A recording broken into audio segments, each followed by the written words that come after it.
Ever wondered what makes TV so powerful in Jamaica? Time to find out.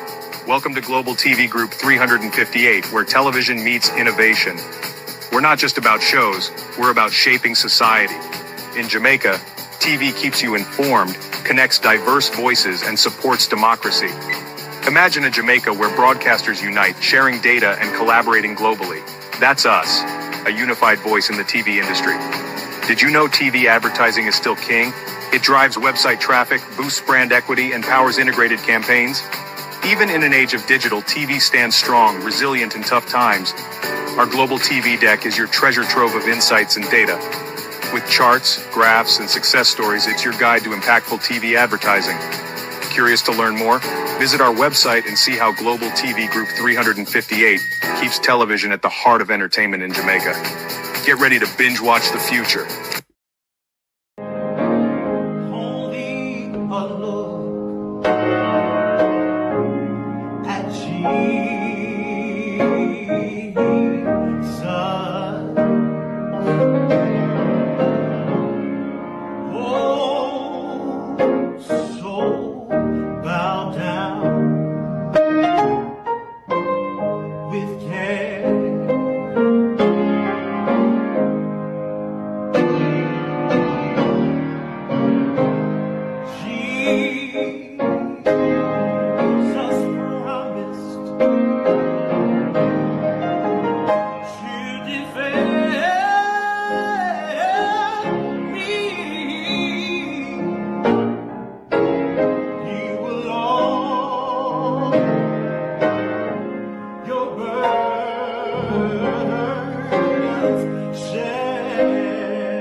You will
This morning we pray from Psalms 43. Judge me, O God, and plead my cause against an ungodly nation.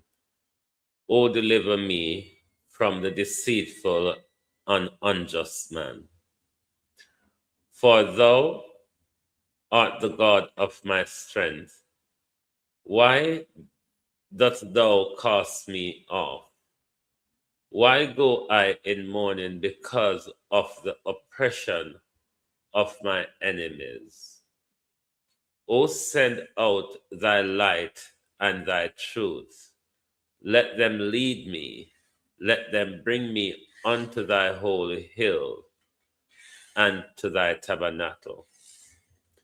Then will I go unto the altar of God, unto God my exceeding joy. Yea, upon the harp I will praise thee, O God, my God. Why art thou cast down, O my soul? And why art thou disquiet within me? Hope in God, for I shall yet praise him, who is the health of my countenance and my God. To my community of party and all my family members, platform moderators, membership holders, viewers, subscribers, commenters, and trolls, good morning and welcome. How are you all doing this morning? Let me see if your memory is good. I'm celebrating 1 year today. What would it be? Let me see if anybody has a good memory. Morning, everyone. Morning, morning. Welcome. We're still back at the TCN because while our leaders or the administrators are discussing this deal without any input from the nation, without any honesty or transparency to the nation, without any meaningful input from the opposition, without Parliament having a proper debate on the issue, rather the little chat Parliament had was based on the lies that Dr. Chang decided to advance in our Parliament.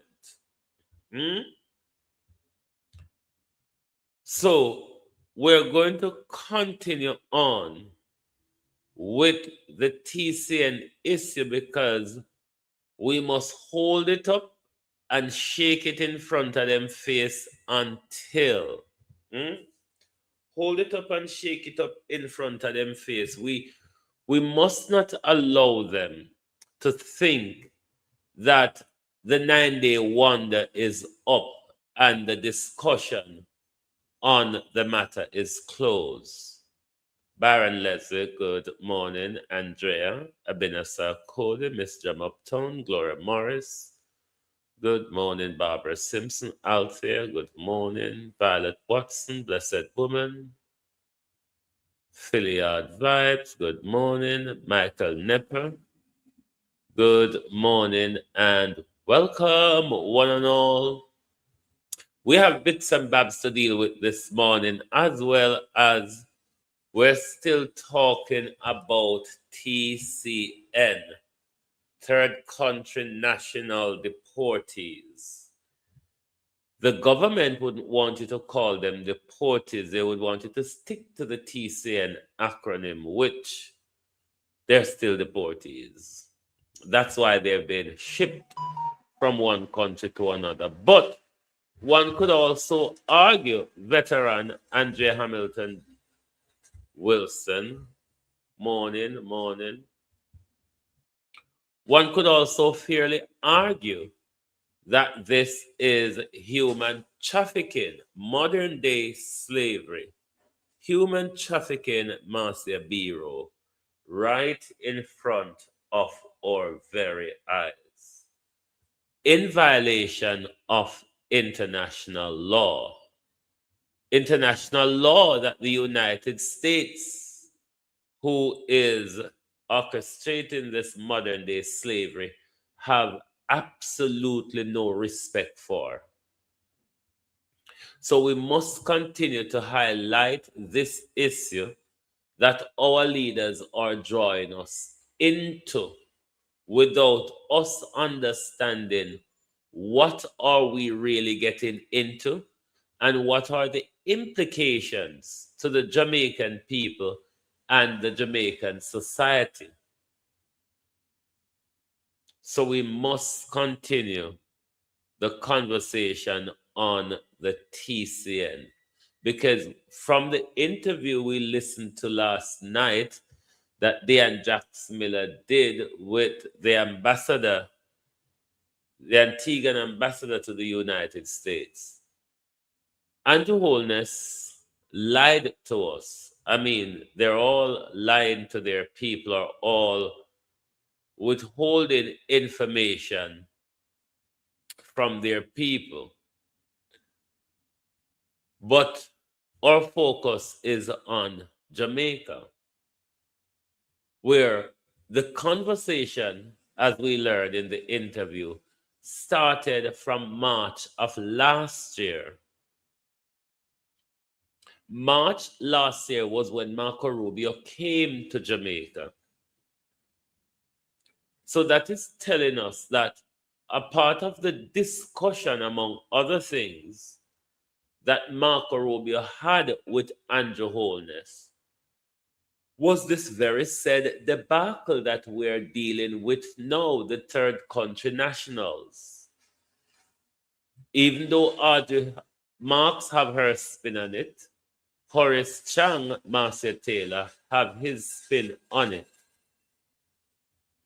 The nation is still left in the dark as to what this deal is about, because you remember our government told us, even though we have not worked out how this thing will work for us and what we will do within this deal, we have already signed it. Even though we're not aware, we don't know, but we have already signed it. Isn't that rich and expensive? That's something we have signed up to something, and then we feel our way through the dark to see if we get to the other side. Ask yourself the question, why is it other countries are detaining third country nationals, have them in detention centers? But in the case of Jamaica, we are told they would have their freedom. More likely they'll be in bed and breakfast, or they'll be in hotel, because Jamaica not have immigration detention centers, as far as me know. Jamaica prisons are overcrowded. Debbie Jarvis TV, morning and welcome. Jamaica prisons are already overcrowded. Jamaica prison already have human rights issues. But we are told in a deal that is not yet sorted out, we're going to be taking 25 people per week. We don't know how often that 25 people per week will arrive in our country and where they'll be staying. Audrey Marks was thinking spreading them out across different communities in our country. Donna Thompson, morning. That's what Audrey was thinking about. Spread them out in various communities in our country. So all no can't catch up to what I'm celebrating 1 year of today, no? Okay. Today is 1 year of me being cancer free. This is the day last year, the 21st of July, that I removed cancer from my kidney. I've been cancer free since and been doing amazingly well. Thank God for that. So we have to continue on the issue, and we will look at bits and pieces that the lies of Floyd Green. We will also look at the boundary issue in the Portmore Parish thing. We'll hear more of Dr. Dawes' views on that. I hope a life like Green I walk and tell you know. You just a walk and flashing hand like a queen, just like that. But visiting Black River, talking about Black River Bros morning, thanks Abena. I mean, Floyd Green, they make it one like say something other than wickedness, other than the plot to steal our land, Annie Jones. Other than the plot to steal our lands is holding them back. I mean, 9 months on, when people life should on a rebuild, at that time, when you come talk about people rebuilding on them something there, it is unacceptable. It is unacceptable. So I don't know if I told you say Mark Gold in them plan meeting down at St. Elizabeth. Why young Google Gaga run go down there with a beer so. A beer so no go down there with nothing of importance. Because the talk is gonna still continue and we not see no work done. Because if talking, if so talking, then if you fix back Jamaica, fix back the damage and devastation of Melissa, Jamaica would have fixed back already. Because we hear all heap of bull crap from literally stomach full of it.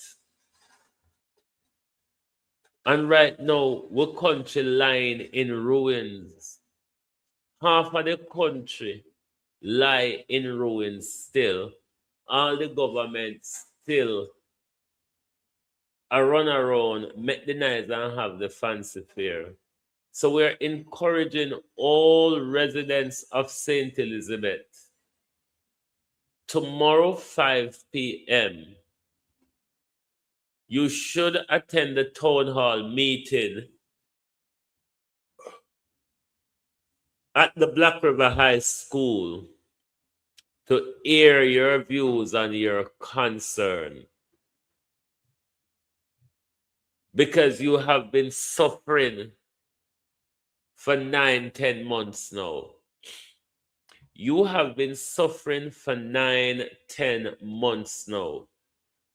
And you have watched the government collect one whole heap of money on your behalf. So go and hear your views. Don't make it political.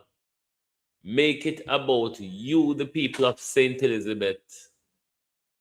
Make it about your recovery and not about JLP and PNP politics. Don't make it sound like Mark Golding and his team come down there, come preach to the converted.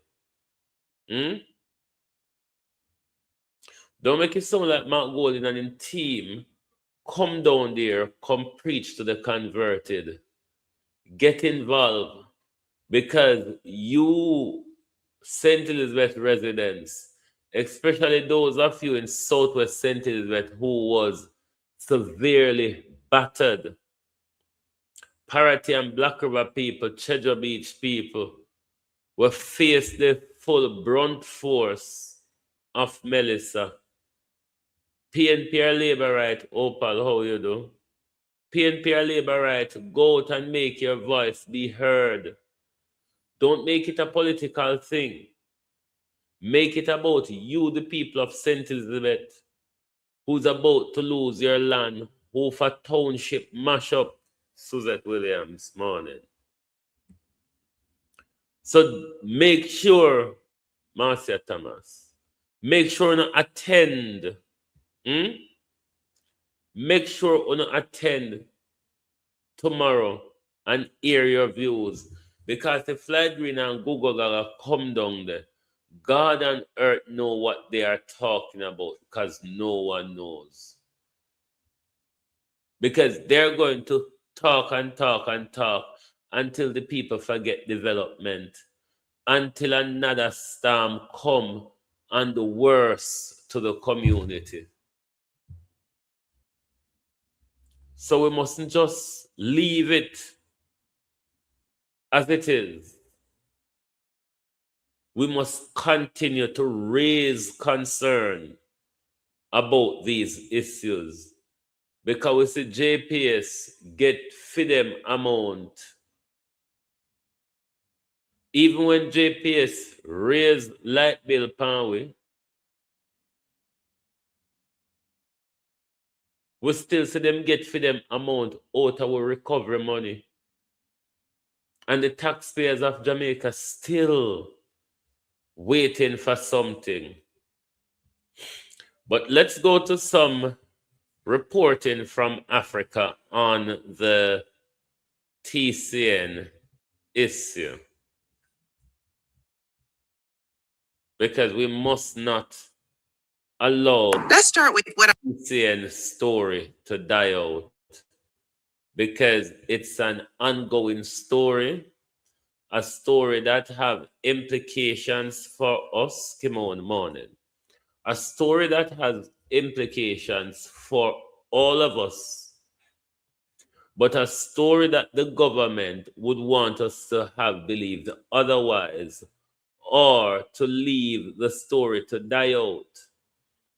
This is a constant rolling story where we must roll with it. We cannot let such a major issue in our country be a 9-day wonder, Lynette Jenkins. We cannot make a story like this be a 9-day wonder. It's a story that the government have signed up to, even though they don't know what they've signed up to. And they're still negotiating after signing. Very backwards, one would thought. One of the major issues that one ought to look at, based on the country we see have this in operation already. Why is it that our government tells us that these people will have freedom when it's not so? When it's not so in other countries. We see South Sudan, you're there, you're in detention. Eswatini, you're there, you're in detention. Why on earth has Jamaica, or would Jamaica, signed up to a deal that have these people walking around in our society just so, who we don't know who they are, who would be susceptible to gangs and could fall into the criminal network in no time in coming to our country. People who, as we listened to last night, if their home country decide not to take them, we are stuck with them. If their home country decide not to take them, we are stuck with them in Jamaica. We heard Dr. Chang told us about preparation for asylum should they seek asylum. Even if the Americans pick up their expense when shipping them off to us, the minute they go for an asylum, they become our expense. They become our problem, no longer the problem of the United States. Our country is getting into something that our leaders seem to be bullied into, and thereby they want to draw us into agreeing or giving them a green light for something where them don't even know what them getting into. Because you have signed it already, Donald Trump can insert anything and you have to go along with it.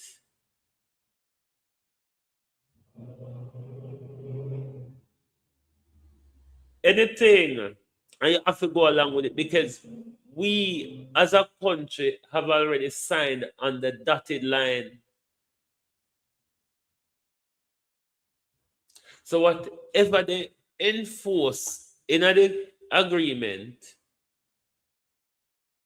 we have to go along with it because we stupidly signed something and then tell the nation that we're working out how it would work. Me never hear something so before me for me ban. You sign the agreement, then you negotiate the agreement. It has always been the other way around. You negotiate the agreement, and then when you reach an acceptable compromise, something will work for both Bim and Bam, then Bim and Bam sign off on it.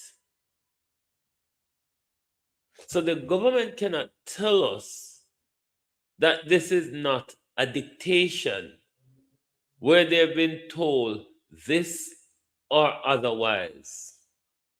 Because if not, then like Antigua has taken theirs to the parliament, gets parliament approval,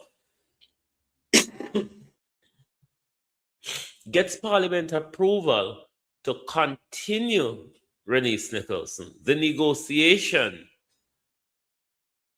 with the Americans. It is not what we are doing. We signed the agreement. We lied to the people about signing it. And then when we caught lying, we blame the people.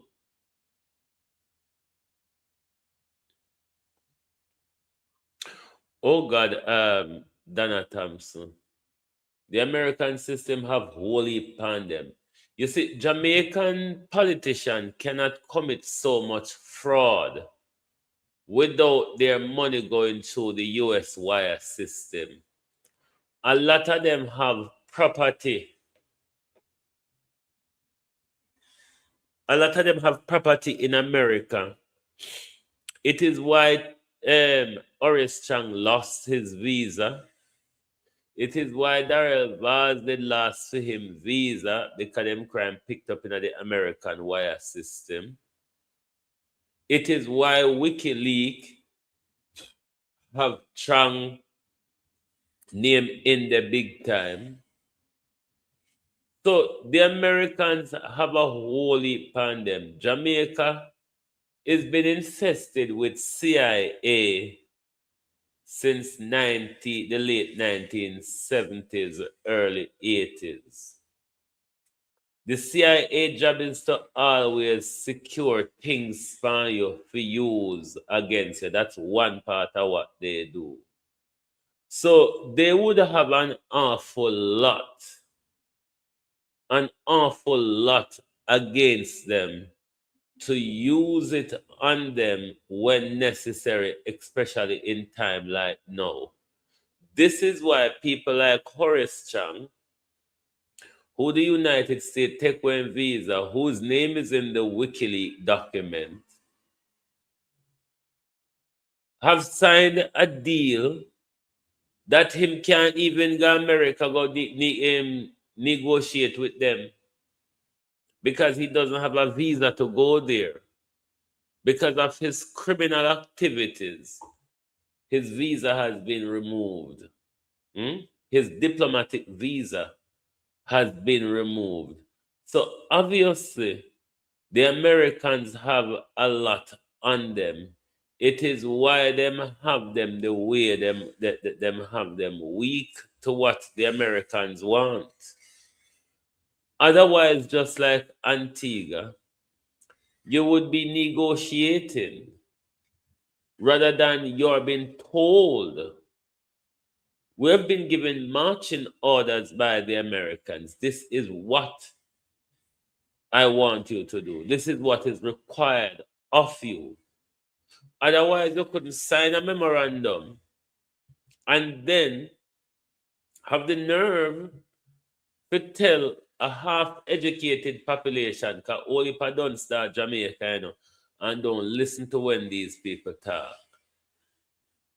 You sign the agreement, and then you're telling us you're working out how the agreement is going to work. It's the most backwards thing I've ever heard in a very long time. The most backwards galangin me ever hear in a very long time.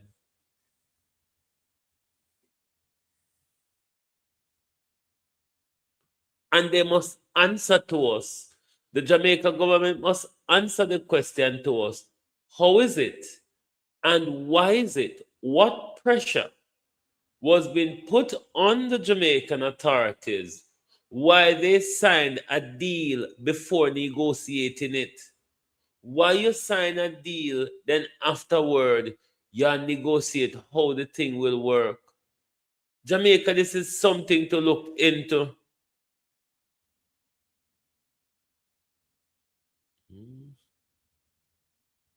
This is something we need to look into. This is something that we need to question them. On journalists, so then we answer question to they say we run us as nobody. Cliff Hughes, Dean Jackson Miller, Emily Shields, Josh Davis, Mahiri Stewart. Who know what them we listen to?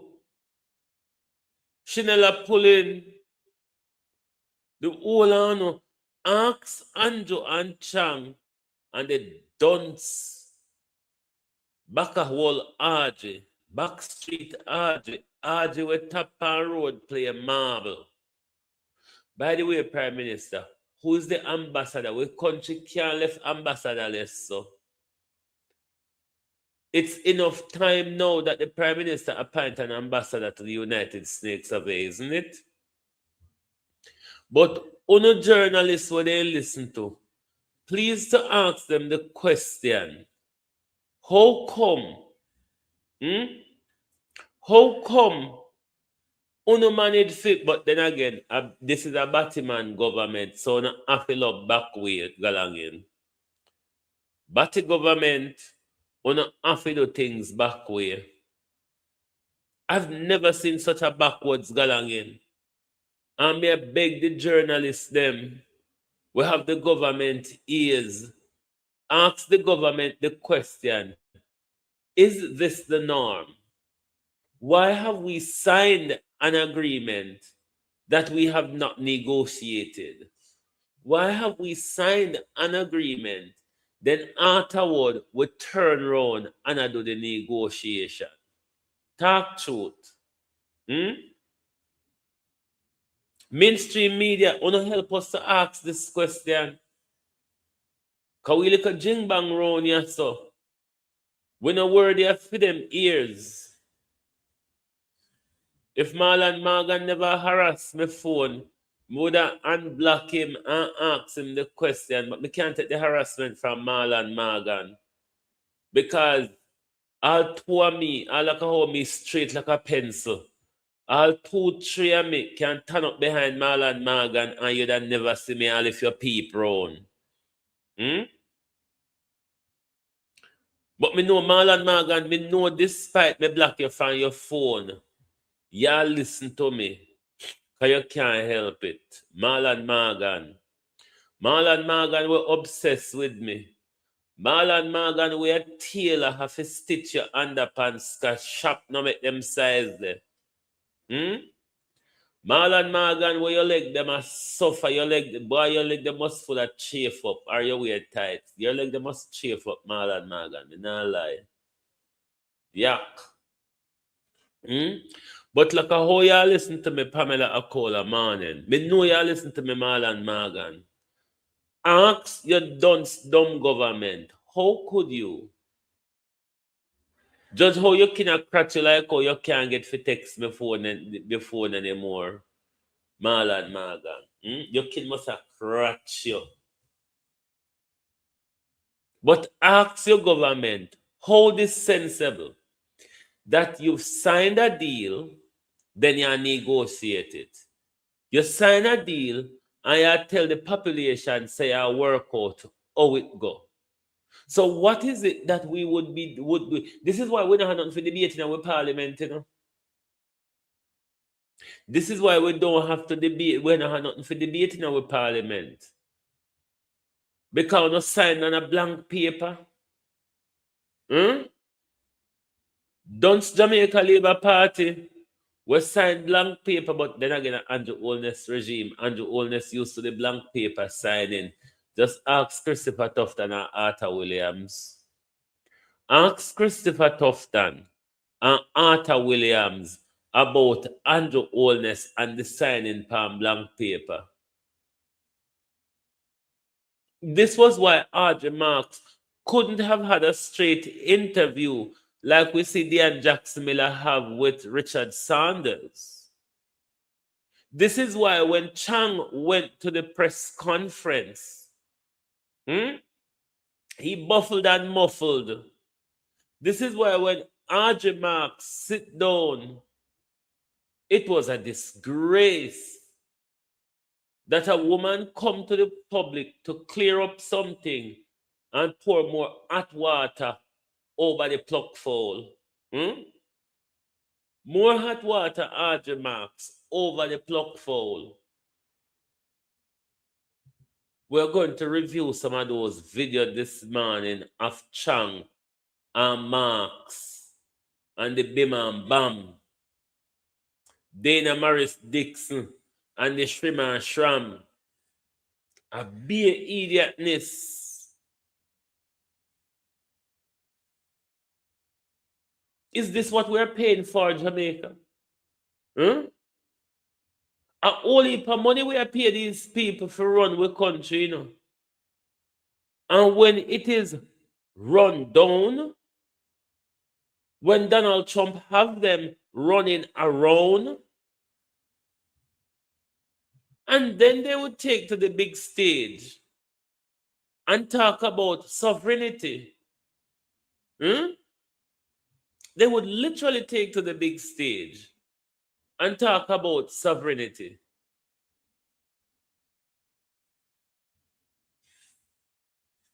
And a madman who walk and fart like tired horse. A tired horse walk and fart like Donald Trump. Is having Andrew running around. So Jamaica people alone, Andrew have chant for. But before we get to TCN, let me see if we find it. May I ask the government a question? Not about the government, Jamaica people. May I ask you a question? How much on a plan to tolerate Horace Chang with the 200 gun a month? Horace Chang will walk and distribute AK-47 in a flankers. Horace Chang will can go foreign. Who ordered what happened at Lady Buju's funeral? Who ordered that? That have to come from you or Kevin Blake. Kevin Blake.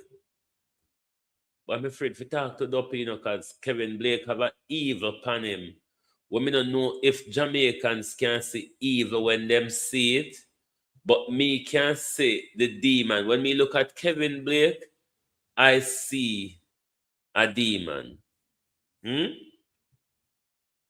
You killed the woman, and then you went to the funeral to intimidate the community. Globalists now hit the like button before me turn pan uno. You killed the woman in cold blood under the glare of camera. And then the police them still turn up to intimidate the mourners. Jamaica, and we talk about democracy. We talk about free speech.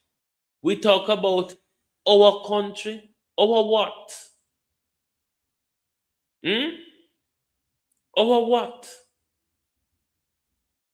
When police shoot we down, and police can't come hasten with funeral, say, hurry up and get rid of the carcass, because we don't want it too much noise and galanging around here. Jamaica people, how much are we willing to accept? Or are we going to stop use the word democracy when we don't have no rights? None of our rights are observed or protected under this government run one list. So we can't continue the democracy argument. We can't keep acting like we're free when we live in a police state. We can't keep acting like we're free when we live in a police state where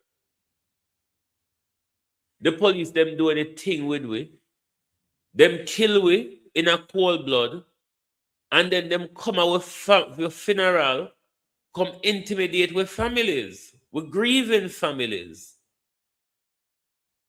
Is this what we call democracy?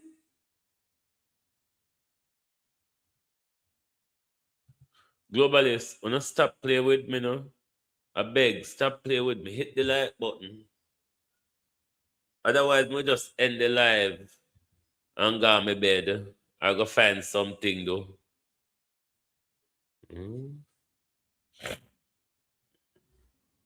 12 and over Universal Vantage, 13 and on, 19 over and over Universal Media, and 105 and over Global TV. Can you hit the like button, participate in the program, or tell me if I go on my bed? Which one? Talk fast. Come over work with anything. When you say me have me 1 year of freedom from cancer to celebrate this morning, so you start me off. Come over rubbing out. But we can't go riverside with me this morning, go beating up on stone and rubbing out. So no bother with it this morning. Jamaica, how much of this are we going to accept and tolerate? Where police in broad daylight can turn their gun at us and massacre us, and then we can't bury in a peace. We can't bury in a peace, you know?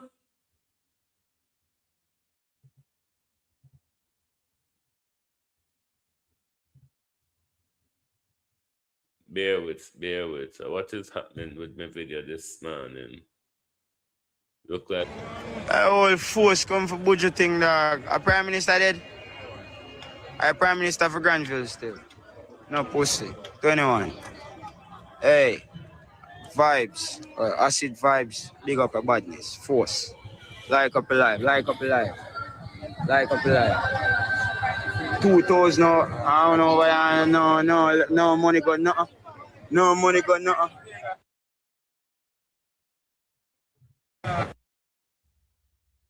Fuck dude. Unbuckle. Boy, go suck your man come off from life. When you make a girl in my beat, no broke Batman. Batman tap comment on a broke. Be a girl send me gift. Not even 1 hour, no broke your fuck. Una ready. 21, 21 in that chat. 21, 21. Hey, go look at work, though, man. Drunk, bro. Go look at work, though. Go look at work, the drunk, bro. Sunday, you know, Sunday, you know, forgot him. Put on your map, man. Come back, like, put on your map, like up live. 21 in that chat. Can't see what I give them, and I think I'm move fast. Mali. But. See each other. Everybody there, my friend. Ganja, man. No boy, no man. 21 in our chat. 21. Granville. Yes, man. You know place, man. Leave now for chatting. 21 in our chat. 21 in our chat. 21 in our chat. Shine out. Bro, wanna stop question bumbuckler people. No? 21, bro. Not only did the police turn up in their full force with a lot of long rifles, but they also gave the pastor an ultimatum to hurry up. I think they give them 15 minutes at the cemetery, wherever at the graveside. They gave them 15 minutes.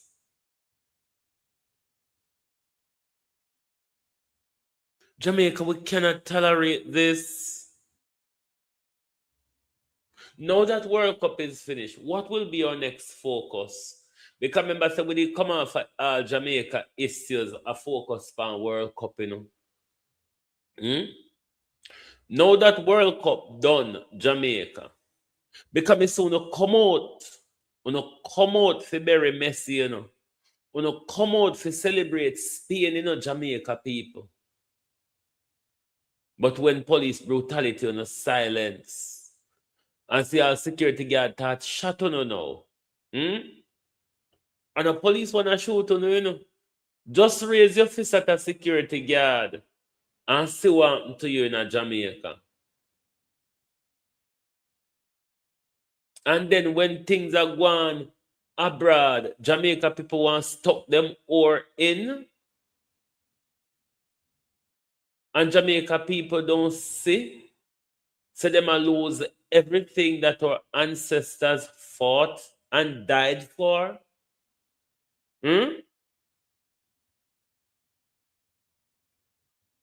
Even a video with Marvin came across my timeline on TikTok where they gave the pastor order, must take 15 minutes or whatever at the graveside. Jamaica, this wasn't a gangster that was killed, you know. This was an innocent woman murdered by the police.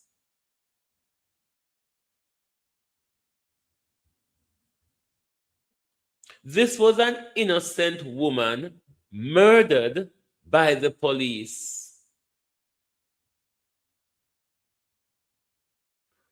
And the police make it look like is a notorious gangster dead, them kill, and holy gunman I go come at the funeral, come create havoc and all that.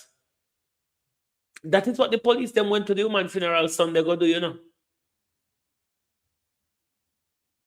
This was sanctioned by the government or at least by the commissioner of police.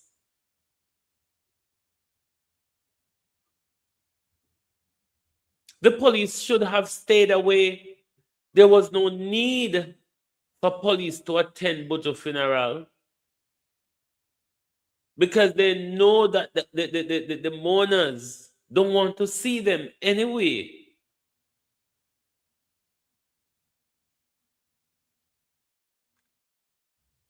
Jamaica people, you see, the more we make this thing get normalized, you see, the more we make the thing become normal in our country,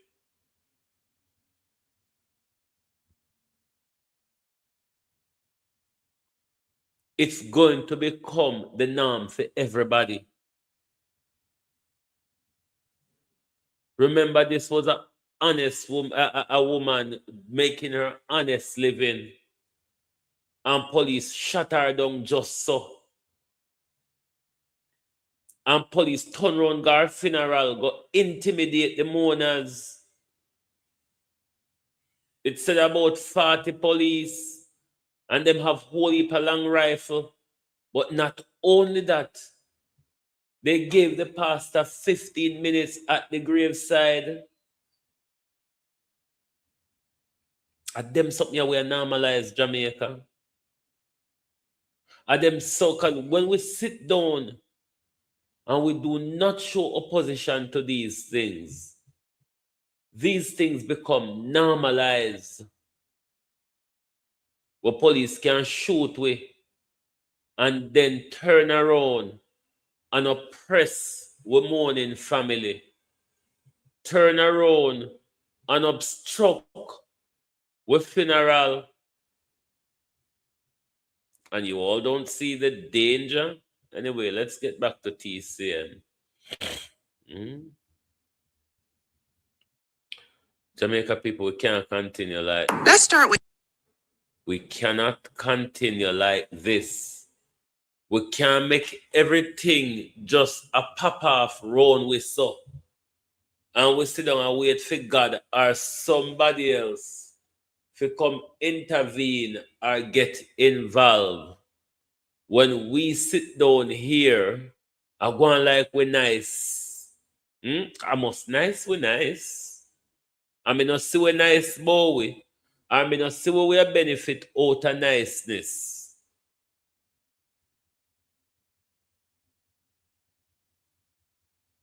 But remember, say, are we the people of Jamaica normalize them behavior, yeah? We the people of Jamaica, are we normalize them behavior, yeah? So when it becomes the national norm, don't bother come walk and cry and make up your noise and say you never know, say we don't come to this. Because a long time we out here one where it is going. A long time we out here one where it is going. So me don't know how come. No, see. And everybody just comfortable with it. Everybody just want to enjoy themselves. Because funeral is no longer a place to mourn, you know. Funeral is a place to enjoy yourself. Funeral is a place to go full your belly. Funeral is a place to go get drunk. Jamaica people, we have been desensitized. We have lost passion and emotion. Jamaica people. This is why these wanton killing, whether be by police or gunman, it becomes the norm in our society. We're heap up danger. I'm telling you if you don't know, we are heaping up danger. And if we presently don't feel it, our children and grandchildren will be a sad, sad bitter way for them.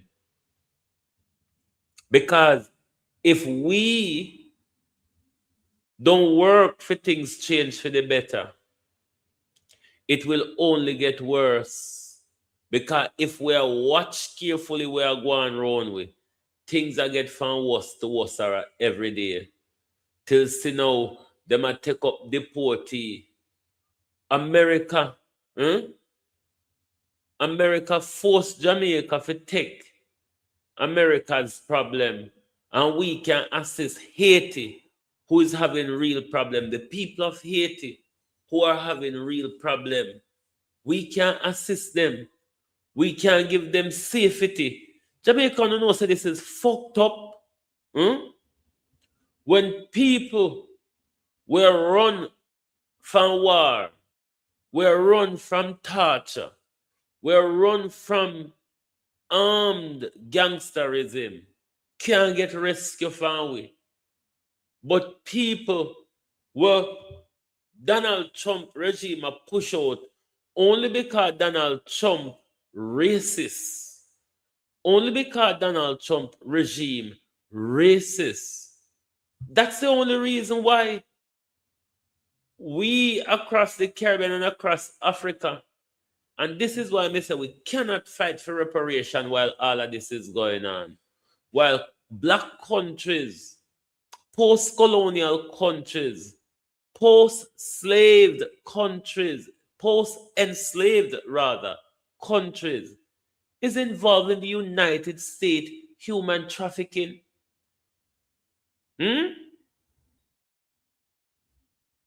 We're involved in human trafficking, and then we want to raise the moral card. That's why Sowella Braverman was right to say, are we the colonies for pay Britain? Are we will seek reparation from Britain for pay Britain? Because we want to raise moral on one hand, and on the other hand, we're carrying out those past destruction. We're involved in modern day slavery. We are involved in human trafficking. And then at the same time, we want to say to Britain, oh, you must pay us to traffic us across the oceans and work us in plantation. Are we fucking crazy? Do we not see the dichotomy? Huh? Let's start with what actually happened. Over the past several months, the United States has been expanding a series of agreements known as Third Country National, or TCN, transit agreements. Now, here's how they work. Imagine someone enters the United States illegally. The U.S. determines that the person must be deported. But for legal, logistical, or diplomatic reasons, it cannot immediately send them back to their country of citizenship. Instead, under these agreements, that individual is temporarily transferred to a third country before eventually returning to their home country. According to Jamaica's government, the country has agreed to receive 25 of these individuals every 2 weeks as part of its arrangement with Washington. Government officials have emphasized that these individuals are not being resettled in Jamaica. They're expected to remain only temporarily before continuing on to their countries of origin. And Jamaica isn't the only one. Across the Caribbean, the United States has quietly been building a network of similar agreements. According to reports, countries including Belize, Antigua and Barbuda, St. Kitts and Nevis, Barbados, and Dominica have either signed or negotiated similar third country national transit agreements with Washington.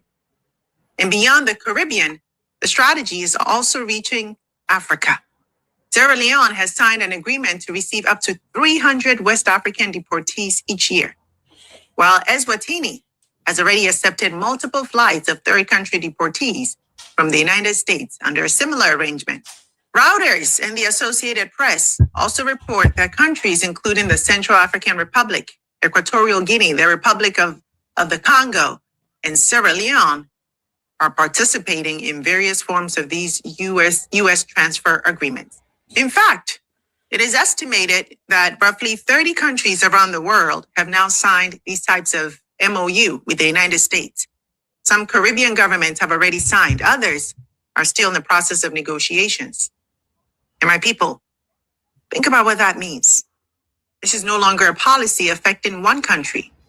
It is becoming a global network of transit states, countries that are being asked to temporarily receive migrants who are neither their citizens nor their long-term responsibility. For years, I've been saying, by the snap of a finger, we can all go back into shackled slavery. They have the power to round us up. They have a more massive firepower than they have back then. It doesn't take anything to round us up. Put chain pan we hand and feet and put we in a plantation. People get real. Get real and stop talk about this freedom and democracy bullshit. It doesn't take anything for them to round us up and put train pan with hand and foot and put us back on the plantation. Remember, trains on our hand and foot has never come out of the American system since slavery. They may use it now for prisoners and for convicts. But any of us can be round up at any time and train put pan with hand and foot. Any of us can be round up at any time and put pan plane and drop you anywhere they chose. How is it that it is not slavery? How is it that we think there's anything stopping us from going back into shackled slavery? Because we never come out of slavery, is the reality. But shackled slavery, where our hands and our feet are bound while we're on the plantation working, it doesn't take anything to bring us back there.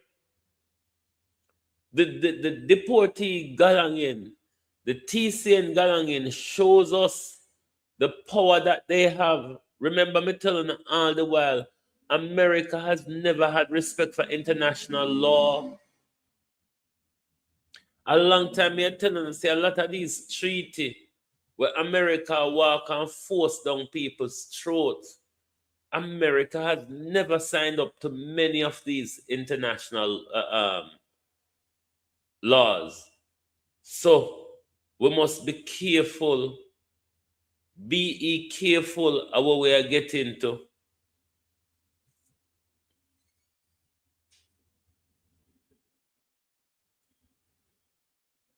As Lynette said, we're on the plantation already, just a different one. Everything crashed around with my people. So all I know I want to talk about freedom and democracy. Continue. All I know I want to focus on fun and enjoyment. Continue. All I know I want to focus on fun and enjoyment. How we're going to move to next. It's been approximately 9 months since Hurricane Melissa struck Jamaica. All focus on fun and enjoyment. Continue with the fun and enjoyment, because see how on a pencil enough time for World Cup. I mean, you know, no kill these Jamaicans at home. A question the Prime Minister and the Minister of Health as to who pay for no ticket. Is it appropriate that while Jamaicans are lying in the squalor of Melissa for 9-10 months, that our Prime Minister can go watch football? What is the priority? Our Prime Minister and our Minister of Health, Horace Chang, he must sorry saying couldn't go, you see. You have to watch it on TV. Just like you have to gamble with your health in Jamaica. You is the only government minister, you is the only politician sick. We have to gamble with the bad health care in Jamaica. Omega, welcome to Global TV. Thank you for joining us. Thank you for becoming a part of the family. Welcome to the Global TV group.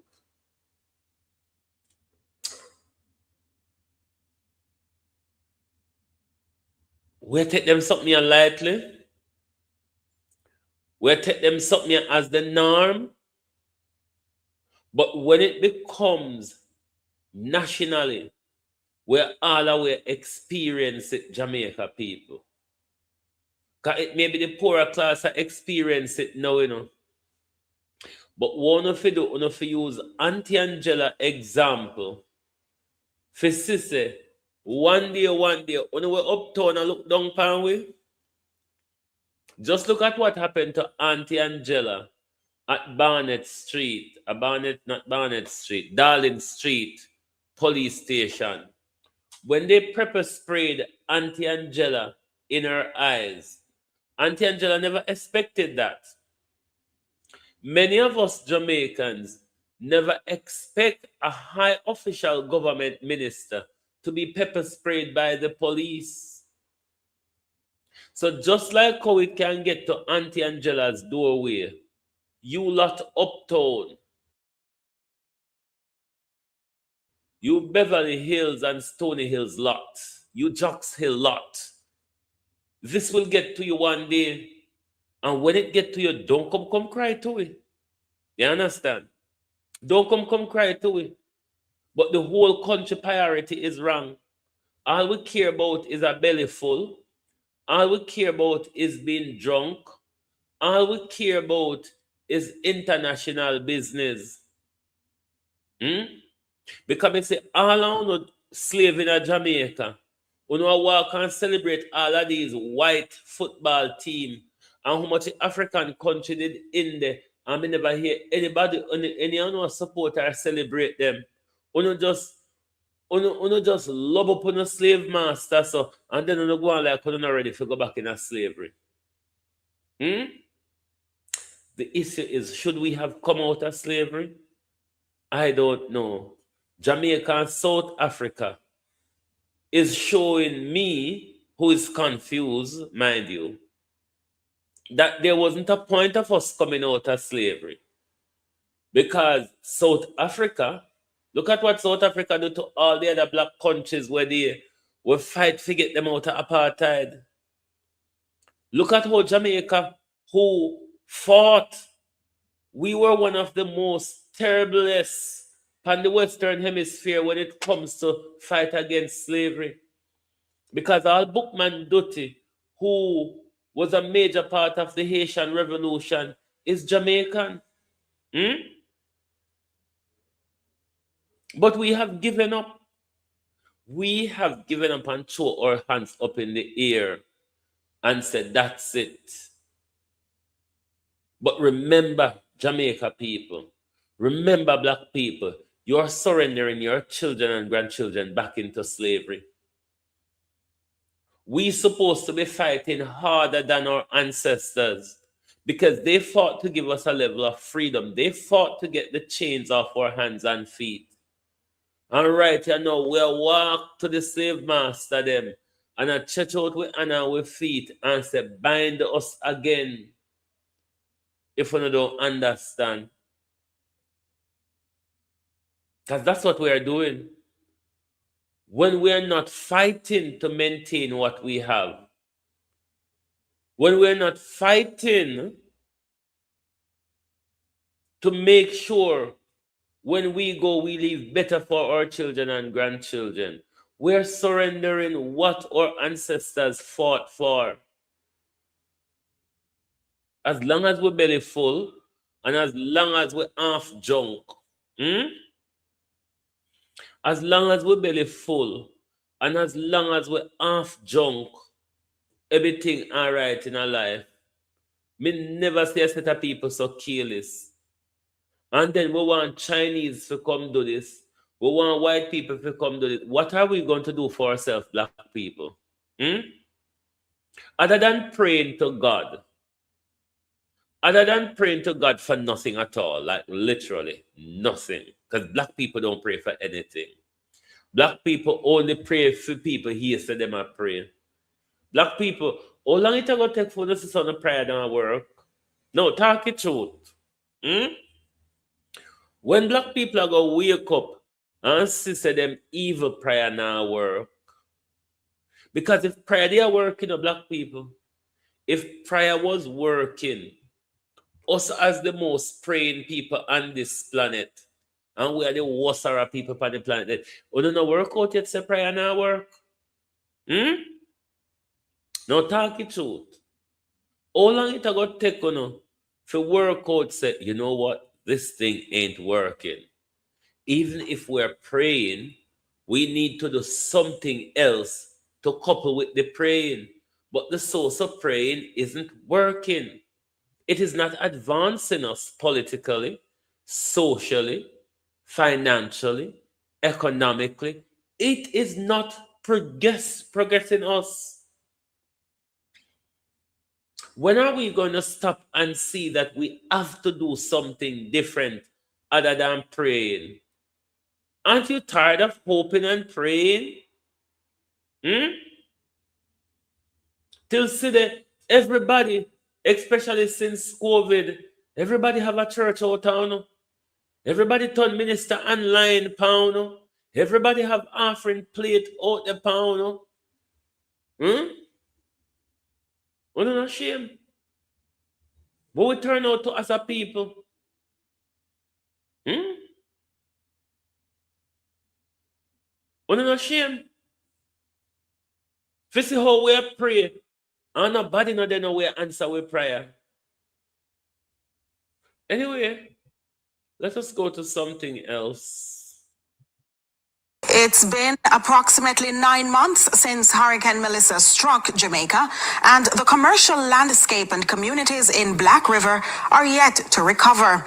Despite the government's plans to have a vibrant commercial hub with flood-resilient corridors for the proposed third city, past president of the parish's Chamber of Commerce, Cadian Myers-Brown, says development is at snail's pace and several businesses remain buried beneath the rubble left in the wake of the Category 5 hurricane. Myers-Brown and business operators are now calling on the government to provide urgent reassurance about the town's future, financial assistance, and a clear, immediate plan to revive the town of St. Elizabeth's capital. Natasha Williams has more. To get Jamaica back up and running as quickly as possible. We're seeing examples in other countries that had delayed restoration, and what happened is that communities literally died. Thank you for saying that, Delano Steve Wright, with your mouth big like a baka pregnant cow. It is exactly what Andrew Holness had done to St. Elizabeth, in particularly Black River and Parati. We want the community, economic spirit, and everything to die. And then when people think that it's not habitable enough to continue to live there, then come in, and take over and do what you want to do. So thank you for explaining. In the Labour Party, we have a way of explaining things backward, just like how RJ Marks come out, control ourselves and the government under the bus over the whole TCN issue. I see with Delano Steve Wright with him out big like back a pregnant cow. Come out now and I tell we say I left the place to die out because they want we evacuate naturally. They don't want forced evacuation.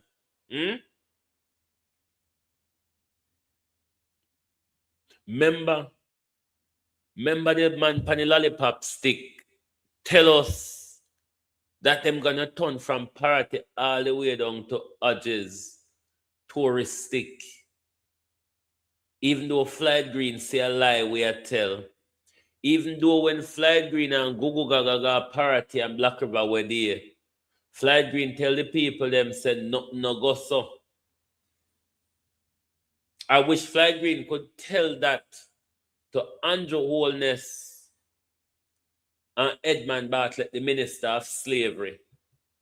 It's been approximately 9 months since Hurricane Melissa struck Jamaica, and the commercial landscape and communities in Black River are yet to recover. Despite the government's plans to have a vibrant commercial hub with flood-resilient corridors for the proposed third city, past president of the parish's Chamber of Commerce, Cadian Myers-Brown, says development is at snail's pace and several businesses remain buried beneath the rubble left in the wake of the Category 5 hurricane.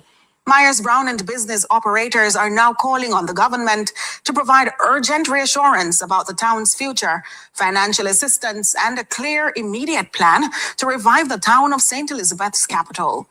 Natasha Williams has more. To get Jamaica back up and running as quickly as possible. We're seeing examples in other countries that had delayed restoration, and what happened is that communities literally died. Commercial activities literally died and never recovered or partially recovered. That's a statement made by the state minister in the Ministry of Industry, Investment and Commerce, Delano C. Wright, in March, in regards to reasons for the shift from immediate recovery plans to business development in Black River. However, those plans seemed to have died a slow death as former president of the Black River Chamber of Commerce, Hayden Myers Brown, in a recent interview with the Jamaica Observer, says there's a lull in Black River. Myers.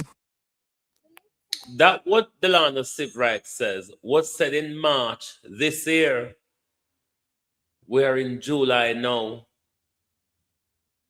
We're still in July.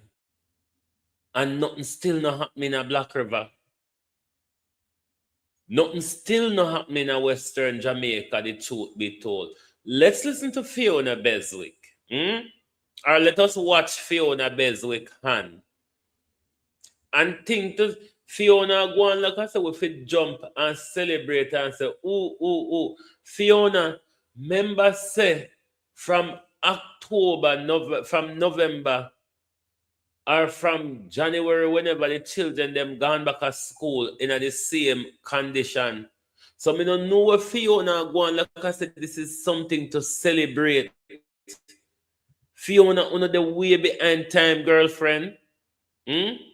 Fiona Beswick, Big Titty Fifi, under the way behind time. But Jamaica people have a fear or a respect for politicians. I really don't know if which of them, or if it's the two of them conjured up together. We make Jamaica people just swallow the shit so them shit it out. As we ask the question, where are the hurricane relief funds going? Well, to education institutions, just like Black River Primary. This is an update. We would have seen my earlier post where I would have indicated the contract has been awarded to start the work on the Black River Primary School. This school was completely decimated by Hurricane Melissa. Thankfully, the work is progressing, and as you can see, a lot of work has taken place over the last few months to ensure that the roof is back on, but now back on as it was before. It's a strong structure. So start major hurricanes. This is happening for the entire school administration. No, they would want to tell us that this is Nara. Oh my God. It is so depressing when you just have to talk about Jamaica. The block infant department is working to have the school ready for September. So, anytime anybody asks you what's going on with the hurricane relief funds, tell them schools like Black River Primary are getting the attention they deserve. You should be ashamed of yourself. You come to us and talk to us about school repair 10 months on. Fiona, you should be ashamed of yourself. And the same way Fiona and Gugu Gaga and whoever else went to Black River and went to Parity. For what? For talk about what? After 10 months, we shouldn't still be talking about what's needed to be done. Or we shouldn't still look at what's needed to be done because the Prime Minister fly over the area how much time. Fly green, you ride upon every charity back that comes into the community. And still government has not yet done anything in a Parity or Black River. I want to think to say, the more word salad is going to make anybody else feel any better. But you see the people at Parity, I want all them and I want to switch them. I want all the people of Parity and I want to switch them. I want all the people of Southwest St. Elizabeth and switch them. Because just maybe, if them never chose fly green, them wouldn't have somebody for talk up to them. Fiona take a constituency. Southwest St. Elizabeth is the major part of St. Elizabeth farming. If you know Southwest St. Elizabeth. Even though the entire St. Elizabeth are the food basket for Jamaica, but you see Southwest St. Elizabeth, we have all of the red earth, them and them something there. And that's how the boom down they might have farming. Flight Green take the whole of that constituency and mash it up. The whole coastline of St. Elizabeth from Great Bay, Flagaman, Cheddar Beach, Greenfield, Paraty, Black River, Odges, is the Bumdandemite fishing community of Southwest St. Elizabeth. A two things we good in a Southwest St. Elizabeth for is farming and fishing. But Flight Green take and destroy. When we say Flight Green run through agriculture and fisheries with bulldozer, mash it up, mash it up, mash it up. And then the same people of Southwest St. Elizabeth have the nerve to talk about this is the best MP we ever have. Best for work and take rather money and pay out pan young boy. Best for work and take rather fertilizer, get to fisherman. And them thing the fee good for. Why don't you think our tit is so big? Because so much young boy at Southwest St. Elizabeth better feel up Flight Green tits. That's why Flight Green titty them so big. Today we're very happy to welcome Major General Anthony Anderson, the head of NARA, to the constituency parts of Black River and Paraty to get a first-hand view of where we are in our recovery and reconstruction journey. Clearly, NARA is going to drive the reconstruction, so we thought it was important to look at some of the critical areas, some of the infrastructure that has been compromised, and also to visit and hear from the people in a community like Paraty in terms of... Anthony Anderson, engineer? Is Anthony Anderson an engineer? And an engineer on the figure down there go look pan what we do and what we do. Is Anthony Anderson an engineer? Anthony Anderson can barely string a sentence together. If it was about sitting in an interview to secure this job, Anthony Anderson would have not. Because you can't talk in way out a wet paper bag, and even if you soak the paper bag and make sure there's a tear in there before you put in Anthony Anderson, he cannot talk his way out because we never hear him string a proper sentence together before. Of what they want to see as a part of the recovery and reconstruction. The government has always committed that they would take a bottom-up approach to the reconstruction journey, and that is exactly what we're doing. And of course, the citizens came out, they shared, they engaged, they told us what they saw as solutions. We would have heard from some people who are looking forward to relocating, some people who have already re-established, and that is a part of the process. This is just the start of the process, not the end of the process. But one thing that we're sure that we would move with speed to ensure that the best decisions are made for the people of Southwest St. Elizabeth. So I want to thank the NARA team. I want to thank Major General, and we look forward to many engagements moving forward as we build back stronger and better than before.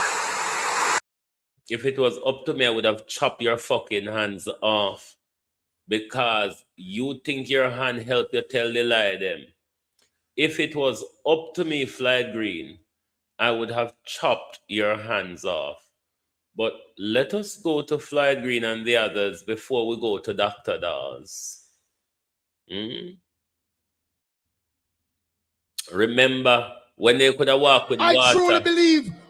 Remember when they could have walked with water in their collarbone, how them collarbone deep. Remember when you couldn't walk side of them because them jawbone did hard like and sharp like a razor. Wouldn't cut you if you walk amongst them. This was when the Jamaica Labour Party was hungry. I truly believe our political system needs some fixing. Too much you hear about corrupt politicians and nothing happen. Too much you hear about politicians who take away poor people money and none of them reach in jail. And to the young people at home or wherever you are, and to all Jamaicans, I have one question for you. Take a look at your communities. Take a look at the sliding dollar. Take a look at the failing healthcare and ask yourselves, where is the progress? Where is the progress that this arrogant and disrespectful government keeps talking about? With this existing callous government, matters have gone from bad to worse. Matthew Samuda says it best. With this existing callous government, matters have gone from bad to worse. Couldn't have been any more true, young man. Couldn't have been any more true than that. Now let us go to Dr. Dawes on the Portmore parish and the gerrymandering of boundaries. Where is Dr. Dawes? Bear with.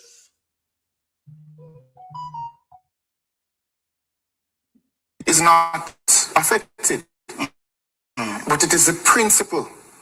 Portmore has been built on consultation and a few men in a room without any consultation with the people of Portmore decided that they're going to rob them of their hard-fought gains to have the only directly elected mayor, not just in Jamaica, in the Caribbean, and to have something built in where to change the boundary, you must go back to the people and consult them. You have disenfranchised them. You heard it from the director of elections. He says the guidelines are being followed. Why are you so incensed to the point that you're saying you won't return to any of these meetings? So we have to make a distinction between following guidelines and following protocols and legal precedents.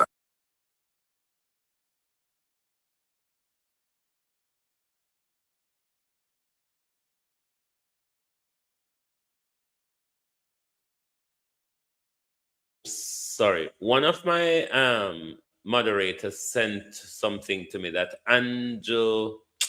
Anthony Anderson holds a bachelor's degree in mechanical engineering.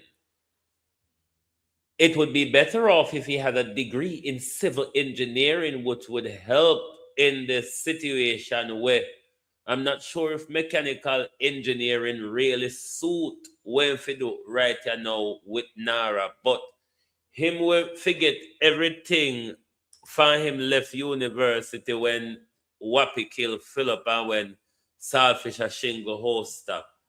He is not a practical person, he's an academic person. So even though he may hold a bachelor's degree, he doesn't understand anything on the ground because he's not a hands-on person. He's a, whether you're going to call it a bureaucrat or a technocrat, whichever one of them suits best. So him and a mechanical engineering degree don't help any situation right now.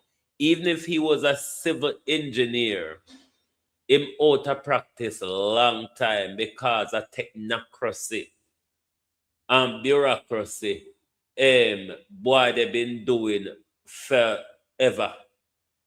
Doing bureaucracy and technocracy, you lose your skill if you're not up on the ground and do the actual job, which he's not doing because funny in the army, a technocracy and bureaucracy, Madu, giving orders, CEO for this and CEO for that. Andrew Holness, can you find an ambassador for the United States of A? Because Gugu Gala can be still holding this position. You pull him from America if he come home, come do something else. How long it take? You mean Jamaica not have nobody qualified? Well, we can send a New York go talk bullshit. Because bullshit RG Marks did the attack. Gugu Gaga go there. And Gugu Gaga never do anything for the few days when did it. So we can pick up, literally, we could even send Marlon Morgan. Almighty God, send Marlon Morgan. Because when him done name them big old tall burger and them big old bottle soda, we're going to need crane to lift him up. Because right now we have to take bulldozer, push him along the way. So just send Marlon Morgan. We may get rid of him easy. Because when him go there and him talk Nyama Sinor, he can't walk through door. So send Marlon Morgan. We may get rid of him easier. Is not affected, but it is the principle. Portmore has been built on consultation, and a few men in a room without any consultation with the people of Portmore decided that they're going to rob them of their hard-fought gains to have the only directly elected mayor, not just in Jamaica, in the Caribbean, and to have something built in where to change the boundary, you must go back to the people and consult them. You have disenfranchised them. You heard it from the director of elections. He says the guidelines are being followed. Why are you so incensed to the point that you're saying you won't return to any of these meetings? So we have to make a distinction between following guidelines and following protocols and legal precedents and what Parliament says. And we have to contrast that with what is morally just and correct. And what is happening is something that is immoral and unjust. The entire creation of a Portmore parish is one of the most vulgar acts of gerrymandering I have ever seen. They cut a parish with the specific purpose of creating a garrison in East Central St. Catherine. What they have done is, without any reason, they have chosen to draw a line that excludes 8 of the People's National Party strongholds. The municipality has a history of consultation. When the boundaries were established, it was written into the law that if there is to be any change to the boundaries of what is Portmore, then it takes at least 1/7 of the electorate in Portmore to cast a vote to say, yes, it can be adjusted. What has happened is that Warmington and his crew have decided that they are going to be like the European powers at the Berlin conference, to just draw lines on a map and create states or entities that are loyal to them.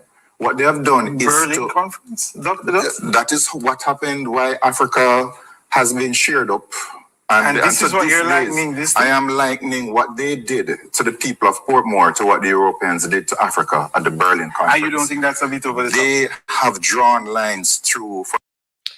Whatever you name, my girl, when you draw a line to a community, like what happened between Ghana and Togo, where a line was drawn through and it leave family and neighbors, one set in Togo, one set in Ghana, similarly to Nigeria and Benin on that side.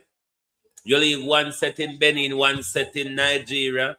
Similarly to Nigeria and Cameroon, you draw one line, you leave one set of family in Nigeria, another set of family in Cameroon. So yes, it is exactly what Warmington them do at Portmore.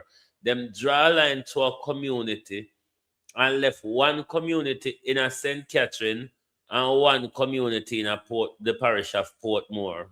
For example, Phoenix Park community. So you have a neighbor and the neighbor is suddenly in one parish and you're in another parish. The people of Lime Tree, Lilliput, and Lakespen, they have always voted in East Central, and there's no reason why you should cut off 8 polling divisions out of the smallest constituency in Portmore for no other reason than those 8 polling divisions traditionally vote PNP. What about what we're being told by the director of elections? No constituency boundary should cut across and that is what parish boundary. And that is what they have done. They created a parish, which is why it is the most vulgar form of gerrymandering, because you create a parish, and instead of using the constituencies that exist in Portmore to form the boundaries of the parish, they deliberately cut out these areas with no explanation no obvious explanation other than what they said on political platform, that they are creating a garrison and they're cutting out the PNP areas. That is why we are stuck now with this boundaries commission and the court challenge, because they decided that for this parish to be created, it must exclude those PNP strongholds. Globalists, I want to go back to Dean Jackson Miller this morning. This interview for me is very, very important, and more people ought to hear. Cole would take a position on this matter. More people ought to hear this interview, because none of the Jamaica politicians them can speak that way. Yeah? And if it is that we're depending on our politicians, we're never going to know the truth of this issue. But for whatever it is, Jamaica has gone about it the wrong way. You cannot sign something that you have not negotiated, or you cannot, with so much lawyers, because we're told the Attorney General office is involved. The Ministry of National Security have legal counsel. The Foreign Office, the Foreign Affairs Department have legal counsel. The Prime Minister's office has legal counsel. The Ministry of National Security have their own legal counsel. Every department of government have a legal counsel. None of these legal counsel knew that you cannot sign on a dotted line and then turn around and negotiate what you have signed. What is the purpose of the negotiation? Just take whatever Donald Trump ordered us to do, because through fear, intimidation, or whatever, we went and signed on the dotted. We have already signed. So what we are negotiating now?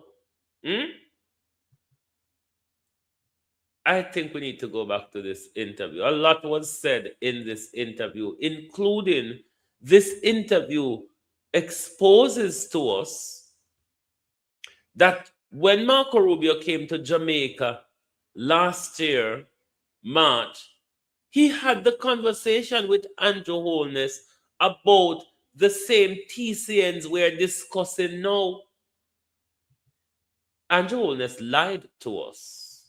But there were so many early defections from any possibility of a CARICOM position. We are not equal in the world. The idea of equality is an idea. It has never operated in practice. And for small countries like ours, we have had to navigate this entire process of big countries with might against poor countries and smaller countries. But it comes down to how courageous we want to be in the defense of our own rights, and how united our own. Courageous. It depends, he said, on how courageous we want to be in defending our own rights. Now, for a country like Jamaica, who signed on the dotted line before the negotiation, remember in the interview with Lady Mulvine, Bachelet, the Prime Minister told us, I am not as courageous as Michael Manley.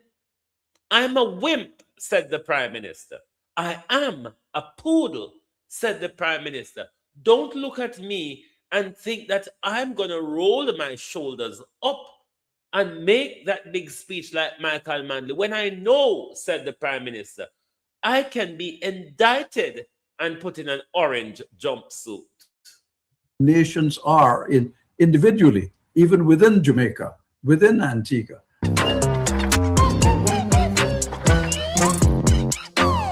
Real talk now about the deportee deals that the United States has been entering into with Caribbean countries. You have to listen to this interview. I'm Deon Jackson Miller. Thank you so much for joining me. Time for tea.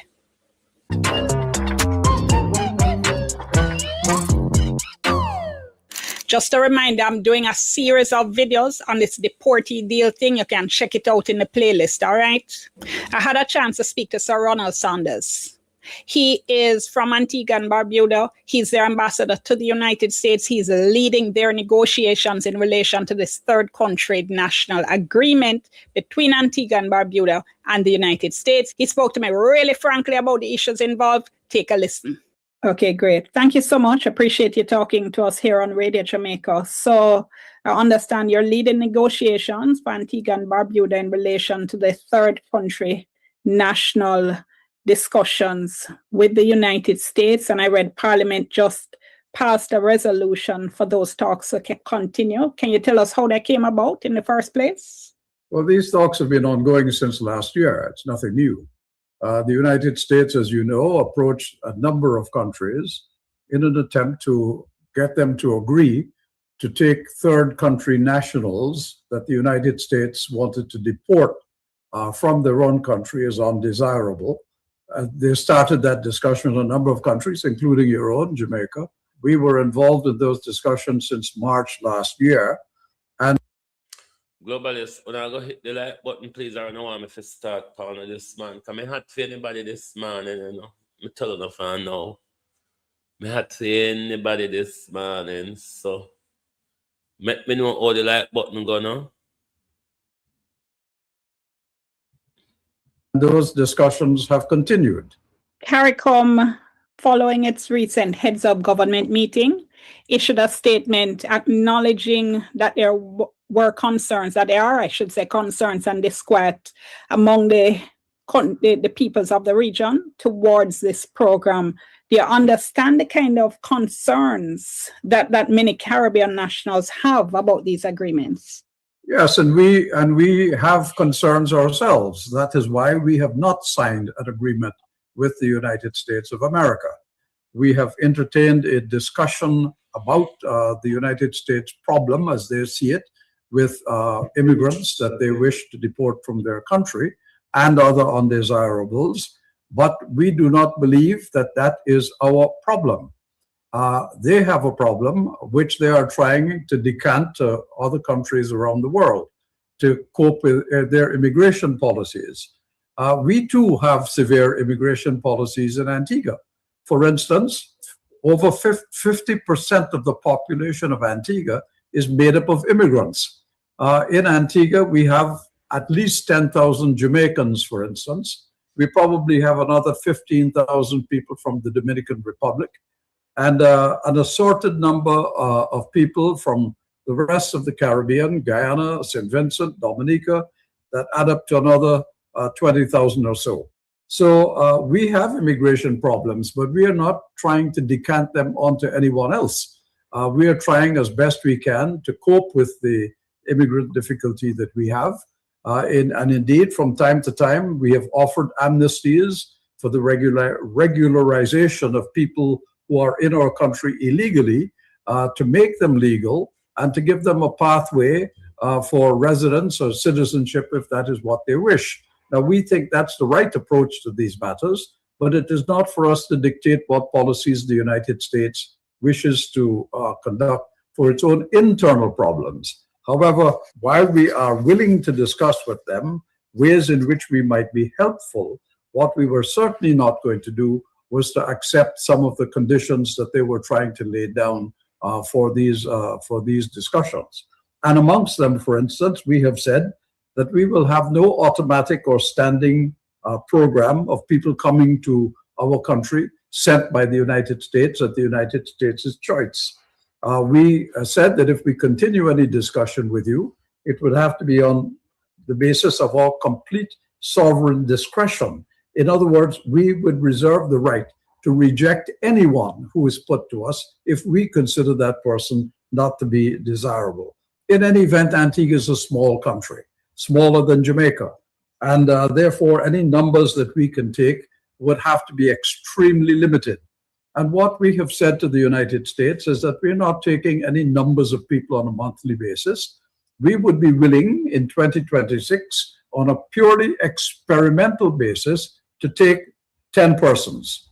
And we will see how that goes. But that does not bind us to an annual intake of 10 people.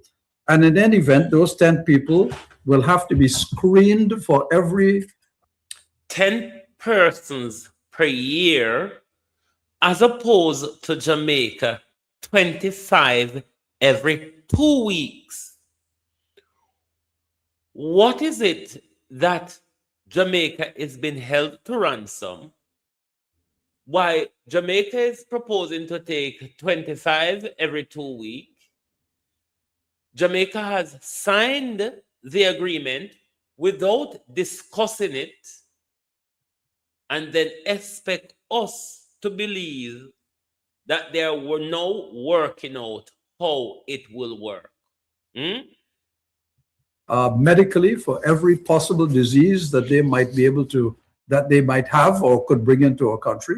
Will have to be screened to ensure they have absolutely no criminal record beyond maybe overstaying in the United States of America. And we will bear no financial burden for them. The United States would have to pay for their accommodation, their subsistence, their health care, forever how long they happen to be in our country. And in all that we do, we want a clear legal status and return responsibility established, as well as compliance with both domestic and international law. And we also reserve the right to suspend or discontinue any arrangement we might enter with them. Now, that is what went to our House of Representatives yesterday, debated in Parliament, and basically those were the points that the Parliament affirmed. We are quite willing to continue discussions with the United States. So not the executives in Antigua that is leading on this issue. They have taken it to Parliament for Parliament's guidance on this. Parliament has given them the authority to continue the negotiation with the United Snakes of A. In Jamaica's case, we say, come on, as RG Mark said, we can take up to 10,000. By the time we spread them out across communities across the country, the people will not even recognize about third country nationals, but it must be in ways that make sense to us. What the resolution did is it approved the principles within which the government may continue to negotiate. It gave the government the authority to engage the United States, but not authority to abandon Antigua and Barbuda's sovereign, legal rights or its financial interests, or the right to decide who enters the country. Given some of those concerns that you raised, especially the size of Antigua and Barbuda and the limited capacity to take in numbers of people, some might ask, why participate at all? Why is any country considering this? Why is Jamaica considering it? Why is Trinidad and Tobago? Why is Guyana? All of these countries are considering it because we live at a time when we are extremely vulnerable to the policies of larger countries. Now, Antigua, like Jamaica, has a large tourism industry that comes from the United States. And we all know that with a stroke of a pen, by saying that either your level of criminality is too high or some other reason given for an advisory against your country, United States tourism could end. If the United States decided for some reason that every product that we send to their... Since Andrew have signed the deal, Jamaica has moved up on the Global Peace Index, most peaceful country in the Caribbean. What a fucking liberty. What, as Catherine Tate would have said, what a fucking load of shit. Jamaica. The most peaceful Caribbean in the country. The third most peaceful in North and Central America. That's a load of shit. Look at our crime rate. Look at extrajudicial killing in our country. Look at state abuse in our country. Look at human rights violations in our country. And we're the most peaceful country in the Caribbean. Oh, and by the way, Jamaica travel advisory has been moved up to number 2. That's what Andrew Holness sell way out for. To benefit the Ministry of Slavery in our country. That's all. That's so all Andrew Holness sell way out for. For the Americans, as his Richard or whatever his name say, by the stroke of a pen, your country status can be upgraded or downgraded. That's the fuckery we are enduring. So now that football done Jamaica, what is the priority? Country should attract a tariff which would make it totally uncompetitive in the United States. They could do that too.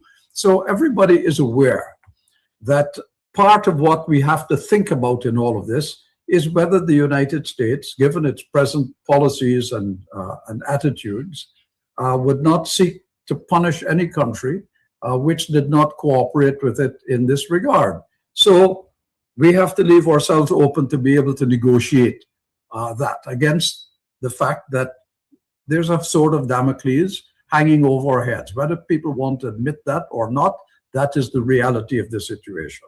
So what we have to do is to protect our sovereignty, protect our borders, protect our people, while at the same time trying to see how best we can help the United States to deal with this problem that it says is so serious and they want international help with. So that's where we are, and that's what we're doing. Parliament has given us the right to continue to negotiate with the United States, but within the parameters that our sovereignty remains intact, that our right to reject anybody remains intact, that if we take anybody at all, the financial burden has to fall to the United States and not to us. And that we are taking no criminals, and we want everyone to have a full screening medically before they set foot in Antigua.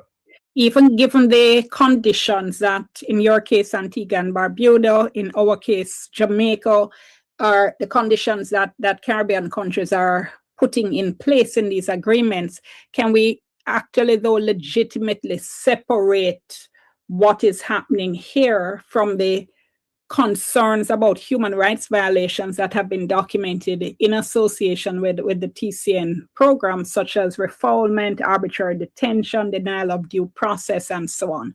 Well, we haven't put anything in place. So, this now becomes a hypothetical discussion because we have none of that in place. What we have said is we're negotiating an agreement. And we have laid down the red lines as to what we will not do.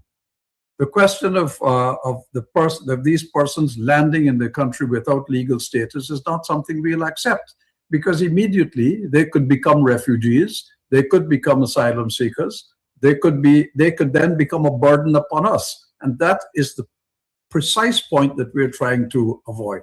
If I could follow on that, if the designated third country, the quote-unquote home country of the third country nationals, declines, refuses to accept them, is it not always a possibility that they may in fact end up remaining permanently?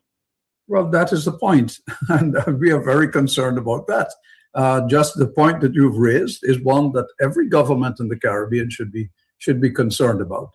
And if these people were able to go to their country, surely that is the place to which the United States would have deported them. It is quite clear that for one reason or another, those people have no wish to go back to their own countries. So their real desire is to remain in the United States. The United States deportation of them to countries like ours is not at their wish. And as you know, this is also a matter in the court of the United States that has not yet been resolved as to whether the United States government can legally send people to a third country when there is no international obligation to do so and no international law that provides for it. I'd mentioned a little earlier the statement that CARICOM had sent out, the CARICOM heads of government. Is this? I've seen the CARICOM heads of government statement, but the truth is these are all bilateral matters. It doesn't matter it matters what they say. but it does not matter in terms of the manner in which these things will be negotiated. They have to be negotiated on a country-by-country basis. Because even if CARICOM had made a decision, CARICOM can't make a blanket decision for all countries in CARICOM because we are of different sizes, we are at different stages of development, we have different capacity. Each of us will have to approach these things with particular regard to our own peculiar cultural differences, or peculiar development circumstances, or peculiar financial circumstances, and a relationship with the United States. So a CARICOM statement is all well and good, and I'm not discounting the value of a CARICOM statement. All I'm saying is that at the end of the day, these matters will have to be dealt with by sovereign countries as sovereign matters. So understanding what you're saying about the bilateral agreements, but is there no way in which you think a regional approach or regional discussions perhaps? Well, the truth is we've gone past that matter of regional discussions because several of the countries have already signed agreements. St. Kitts has signed an agreement. Guyana has signed an agreement.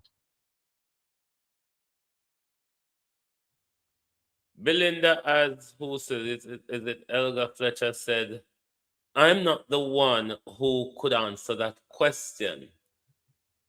Those who who signed the deal before negotiating it are the ones to answer the question.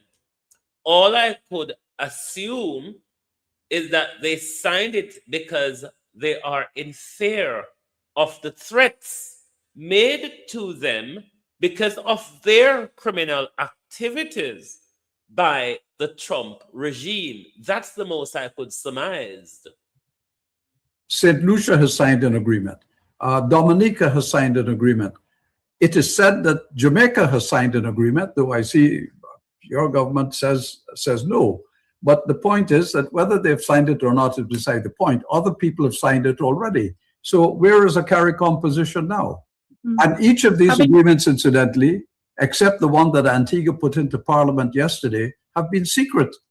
They've not been made public to anyone, so we don't know what other agreements say. In our own case, we have made this, we are the first country to take this matter to Parliament. We are the first country to take the proposals that the United States put to us and made it public. We are the first country to put to the people of Antigua and to the world what our counter proposals were.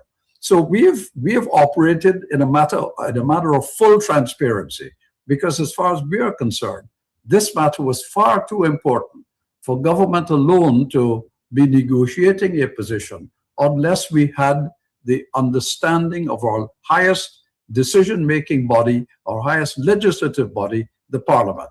And that's why we took it there.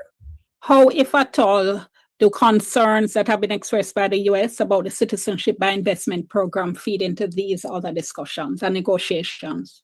Well, the United States made a comment about Antigua as a reason why it had, this has nothing to do with third country nationals. This has to do with visas, saying that we're restricting visas because we did not have a resident. Dear Mayor Amoy Motley, you have been silenced on this issue, and we are being told that Barbados is negotiating. You have been silent on this issue, Miss Motley, just like how your sister-in-law on our side of the pond, Donna Scott Motley, is rather silent on the issue because she's the shadow for Kamina Johnson-Simmet, whose department is involved in this negotiation. The Motleys are rather silent. Residence requirement for the people who applied for citizenship by investment. That was entirely incorrect. At the time that the President of the United States issued that proclamation, sent a diplomatic note to the United States saying this is incorrect. We do have a residence program. It has been in place ever since the Citizenship by Investment program started. And in all the time that the visa question has been discussed, that point has never been addressed by the United States. But what they said is the reason for applying a visa restriction on Antigua had nothing to do with reality. But do not confuse it with this. No, I'm not. It's not an issue of confusing, Sir Ronald, but the concern is exactly the point that you mentioned early on in the discussion, the limited leverage that small countries have, and the fact that there are many things that can, these are my words, no, not yours, and the fact that there are many issues that can be brought into a discussion to try to influence or to try to sway positions. It's in that context that I was asking. And that is not anything new. There has never been any moment in the entire history of mankind when the powerful have not attempted to subjugate or to influence the small and powerless. We have dealt with that throughout humanity. We continue to deal with it today. The only reason that we talk about it that more now than we have done before, because the present administration of the United States of America has demonstrated that it cares less about the niceties of diplomacy and more about about exerting its own influence on the entire world. And that's not restricted just to the Caribbean. It's doing it in Europe, it's doing it in NATO, it's doing it in Canada, it's doing it everywhere. That's a reality we all have to face up to. The problem is how dependent are we on the United States for our survival, one way or the other. That's the question that governments have to face up to, and that's the question that cabinets are dealing with, even though they're not saying so publicly. But because nobody wants to face up to the reality that we are not equal in the world. The idea of equality is an idea. It has never operated in practice.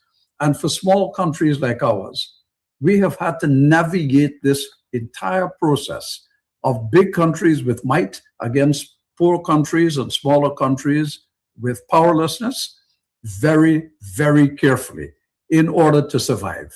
We have done that since all of our countries became independent. We continue to do it today.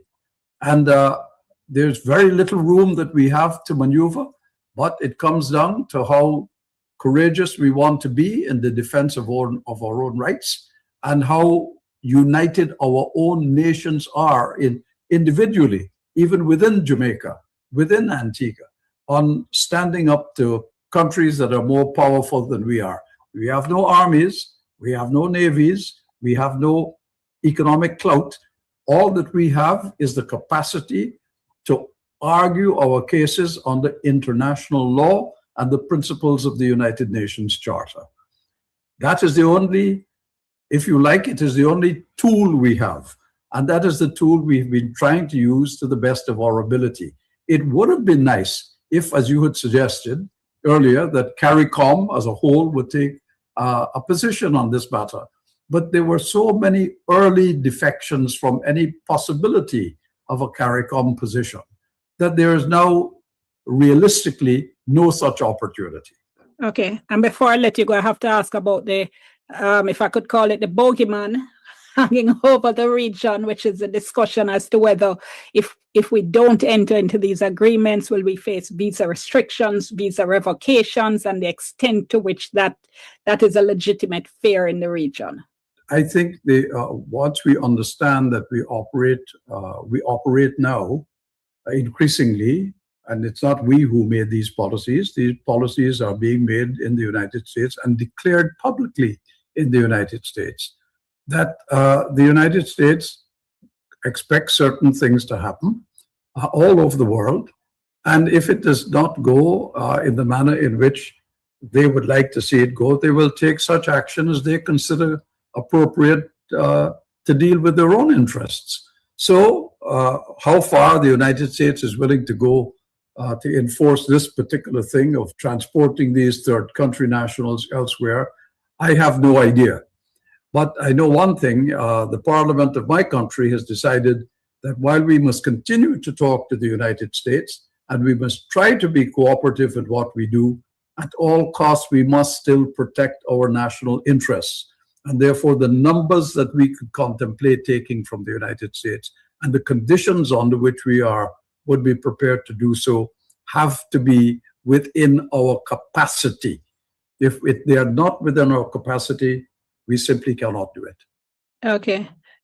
Just before I let you go, Sir Ronald, I just want to clarify something. I just want to make sure I understand something. When we're speaking there about the concerns that had been raised about the citizenship by investment program and the executive order we heard the U.S. had issued in relation to preventing some Caribbean nationals, including those of Antigua and Barbuda, immigration restrictions, I should say, are those still in effect, or is it that was lifted when Antigua and Barbuda made the clarification you spoke of? I just told you we never heard from them about it. We made the clarification, and that was it. They never responded. But right now, to be clear, in relation to Antigua and Barbuda, there is a partial restriction by the United States. The partial restriction does not affect existing visas issued to people before President Trump's proclamation. And those people who have 10-year, 5-year visas and so on have been traveling to the United States without let or hindrance.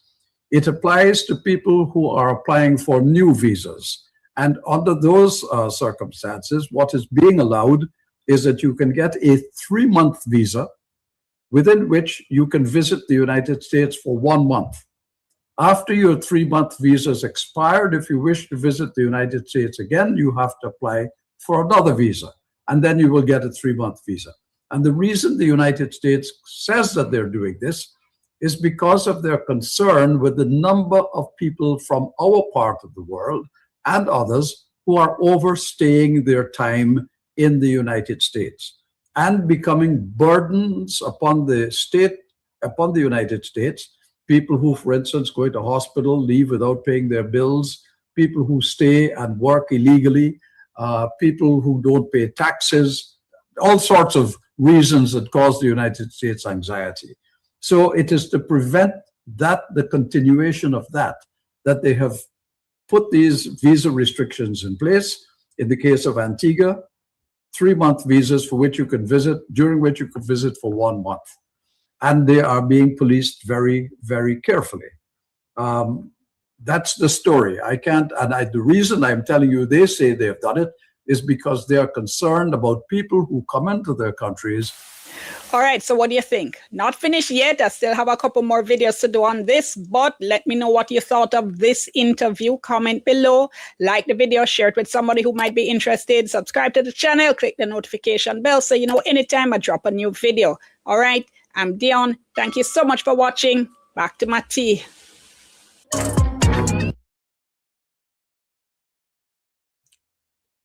This is not an issue that we should allow to die. We've never had any straightforward discussion of this sort from our politician.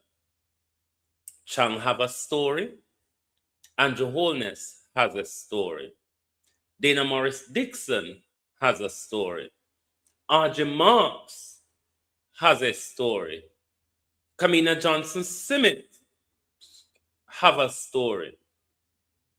And I'm sure if you speak to many more of them, they will have their own story. We cannot allow this story to die. We must keep this story highlighted because they told us that they have signed the agreement. And then they turn around to tell us that they are working out how this thing will work, what it will mean for us, who will be responsible for X, who will be responsible for Y, and who will be responsible for Z. From the very start, Jamaica, we have gone about this the wrong way. We have gone about this the wrong way. We went into this with fear. We went into this with fear of what Dan Jackson Miller would call the bogeyman. threats were made to our politician last year, March, when Marco Rubio came to Jamaica. It is that fear that the Jamaican authorities are operating on. Why they would have signed an agreement and then turn around to tell the nation, as if we are much fooler than them,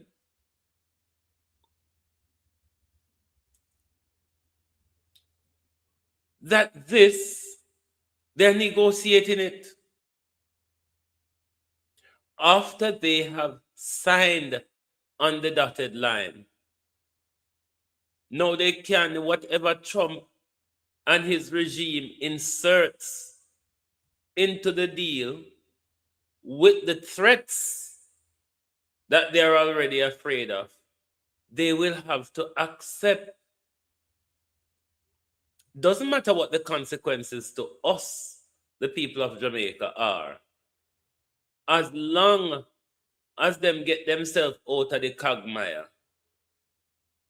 as long as them keep themselves out of Trump prison and jail time and embarrassment, they will sell us short for anything. Jamaica, we cannot let this story die. We ought not to let this story die. What we don't have, what they call our national sovereignty, depends on this. Because today, they order them to get involved in human trafficking. Next time, them are going to order them to put train pan with hands and feet and put we in the plantation to walk free for Europe and America. Remember, our black leaders have done it in the past. So I know nothing new. I know nothing new, and I know nothing what they won't do. They have never respected us. They have never cared about us. They have never had love for us. Why you think if the opportunity comes up to put us back on the plantation, whether to enrich themselves or to save themselves from prison, why am I going to think they now go halfway up? Talk truth.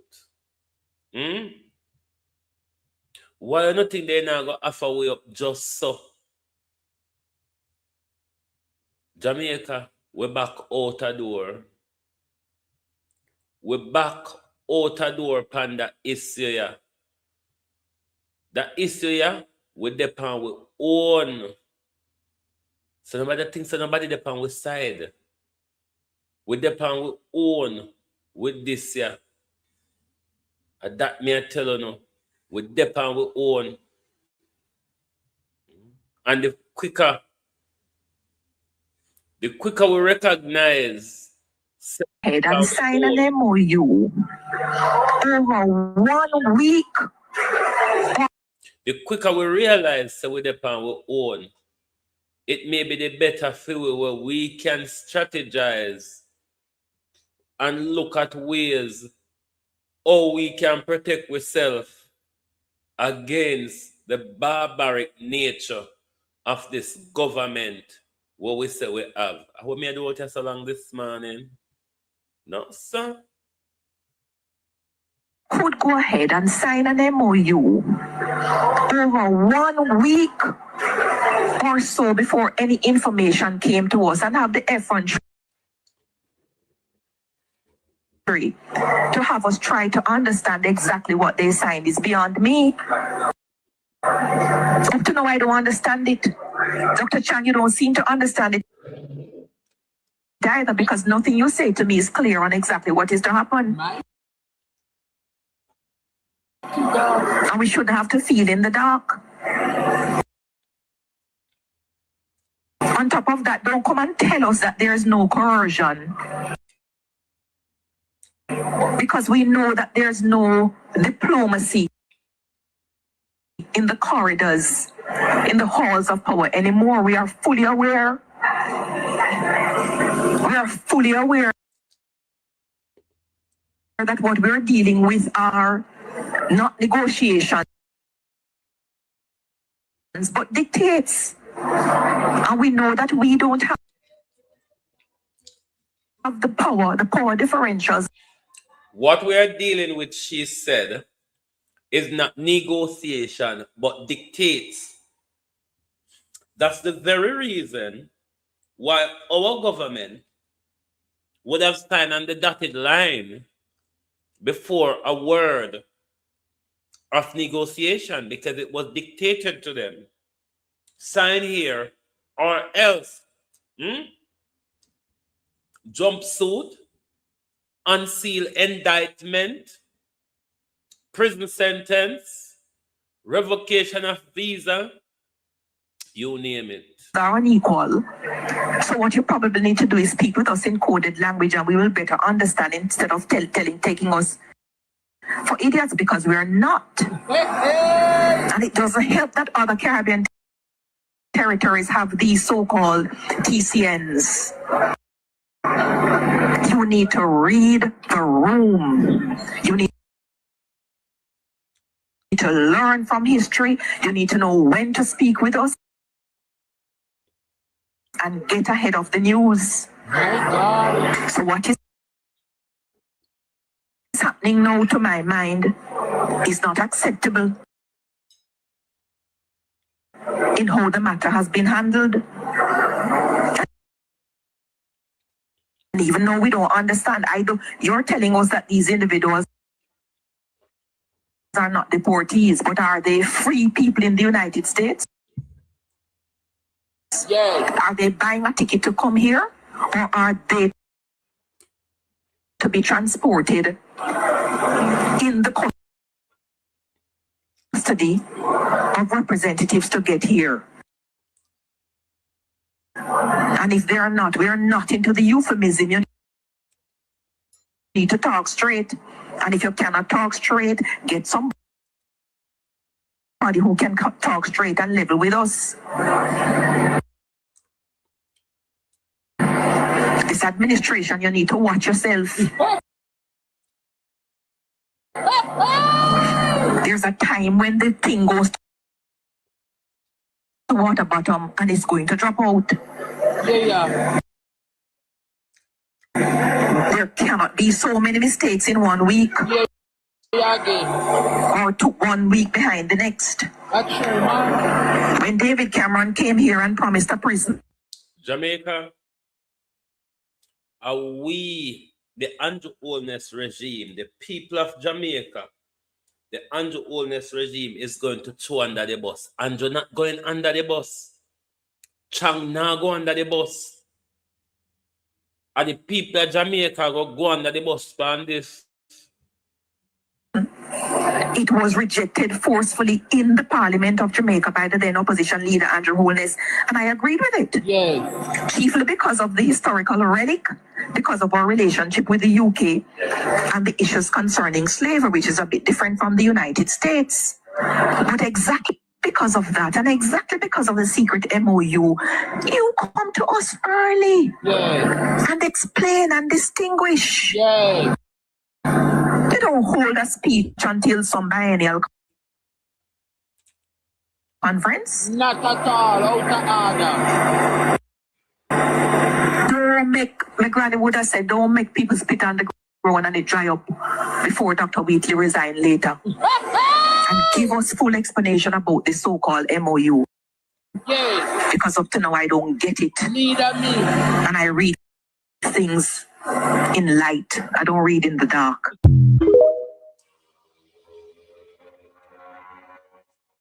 There you have it, globally. There you have it this morning. And yes, we draw the curtain to a close.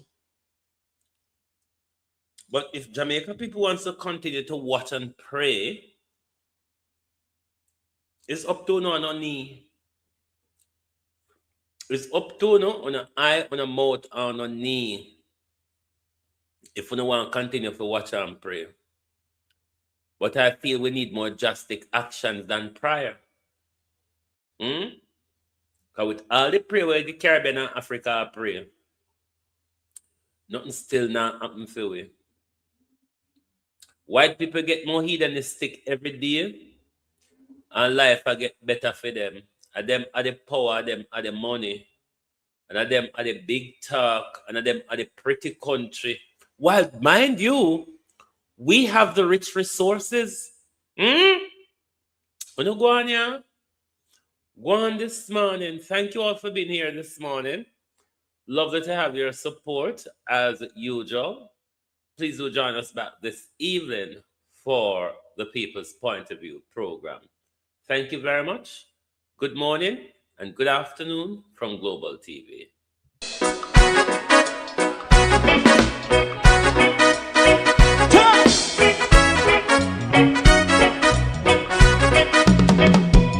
Too long in our little ghetto, run keep going on less process.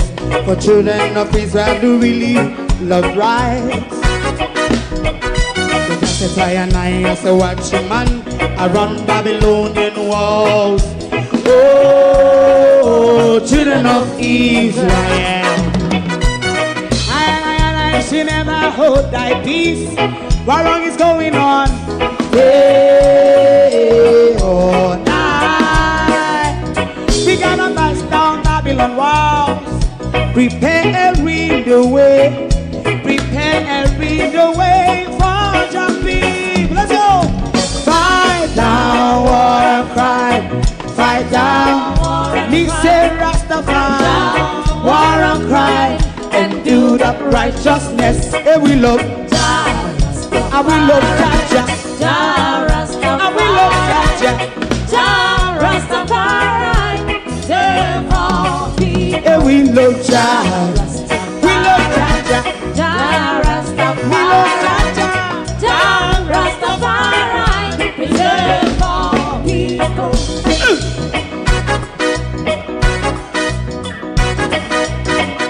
Put time away again. Listen, yeah. Just as I and I as a watching man, I run Babylonian walls. Oh, children of Israel, I and I should never hold thy peace while we penalize. Day or night, we gonna bust down Babylon gates. Prepare every the way. Prepare every the way for Jah Rastafari. Fight down, war and cry. Fight down, war and cry. Rastafari, war and cry. And build up righteousness. And we love Jah. And we love Jah. And we love Jah. Rastafari. We love all. And we love Jah. Me love Jah. Me love Jah. Rastafari. Preserve all. Me love Jah. Rastafari. Yeah, the next song is going to be the last song for tonight. And then DJ Twink. Oh, thy peace, God of my salvation. Because the mouth of the sinful and wicked is so dead. Rastafari.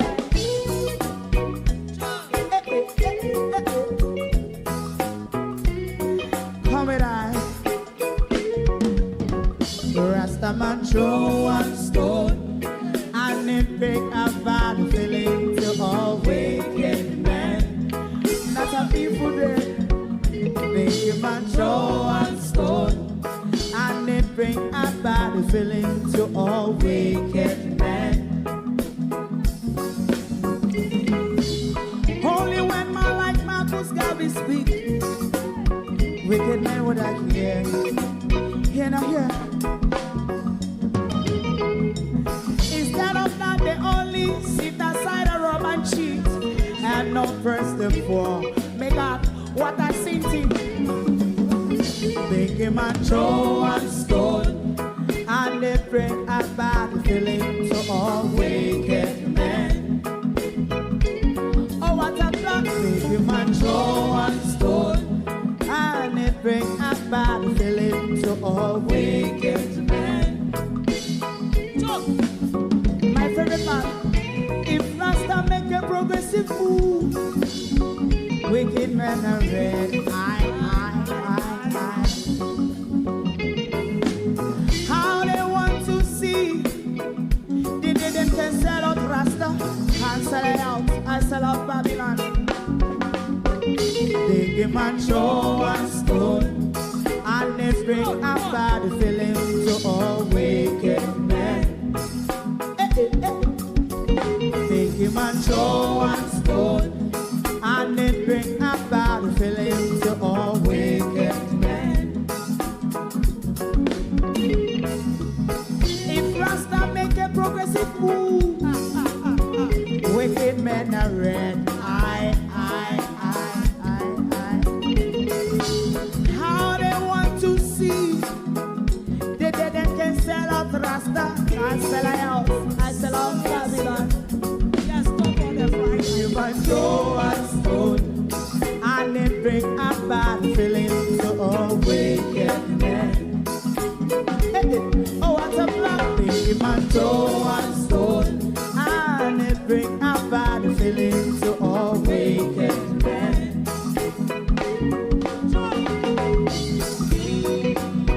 You have eyes to see, let them see. You have ears to hear, let them hear.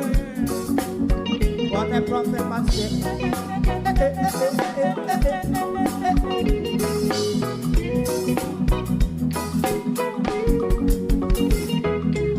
President Mandela was in prison for 20 odd years. And he leave from the prison and take the seat of the president. Stone one. Big him and show and stone. And it bring a bad feeling to all wicked men. Oh, what's a black big him and show and stone. And it bring a bad feeling to all wicked men. Rasta man show and stone, and it bring a bad feeling to all wicked men.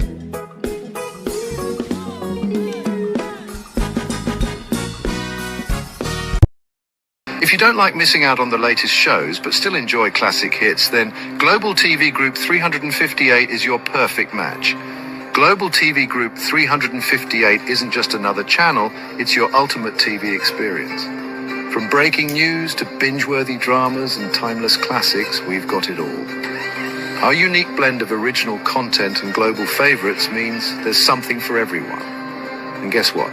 With GTVG's seamless streaming, you can watch anywhere, anytime. Plus, our interactive features let you be part of the action. So, whether you're a seasoned binge watcher or a casual viewer, Global TV Group 358 is here to keep you entertained day and night. Don't just watch TV, experience it with Global TV Group 358. Subscribe now and never miss a moment.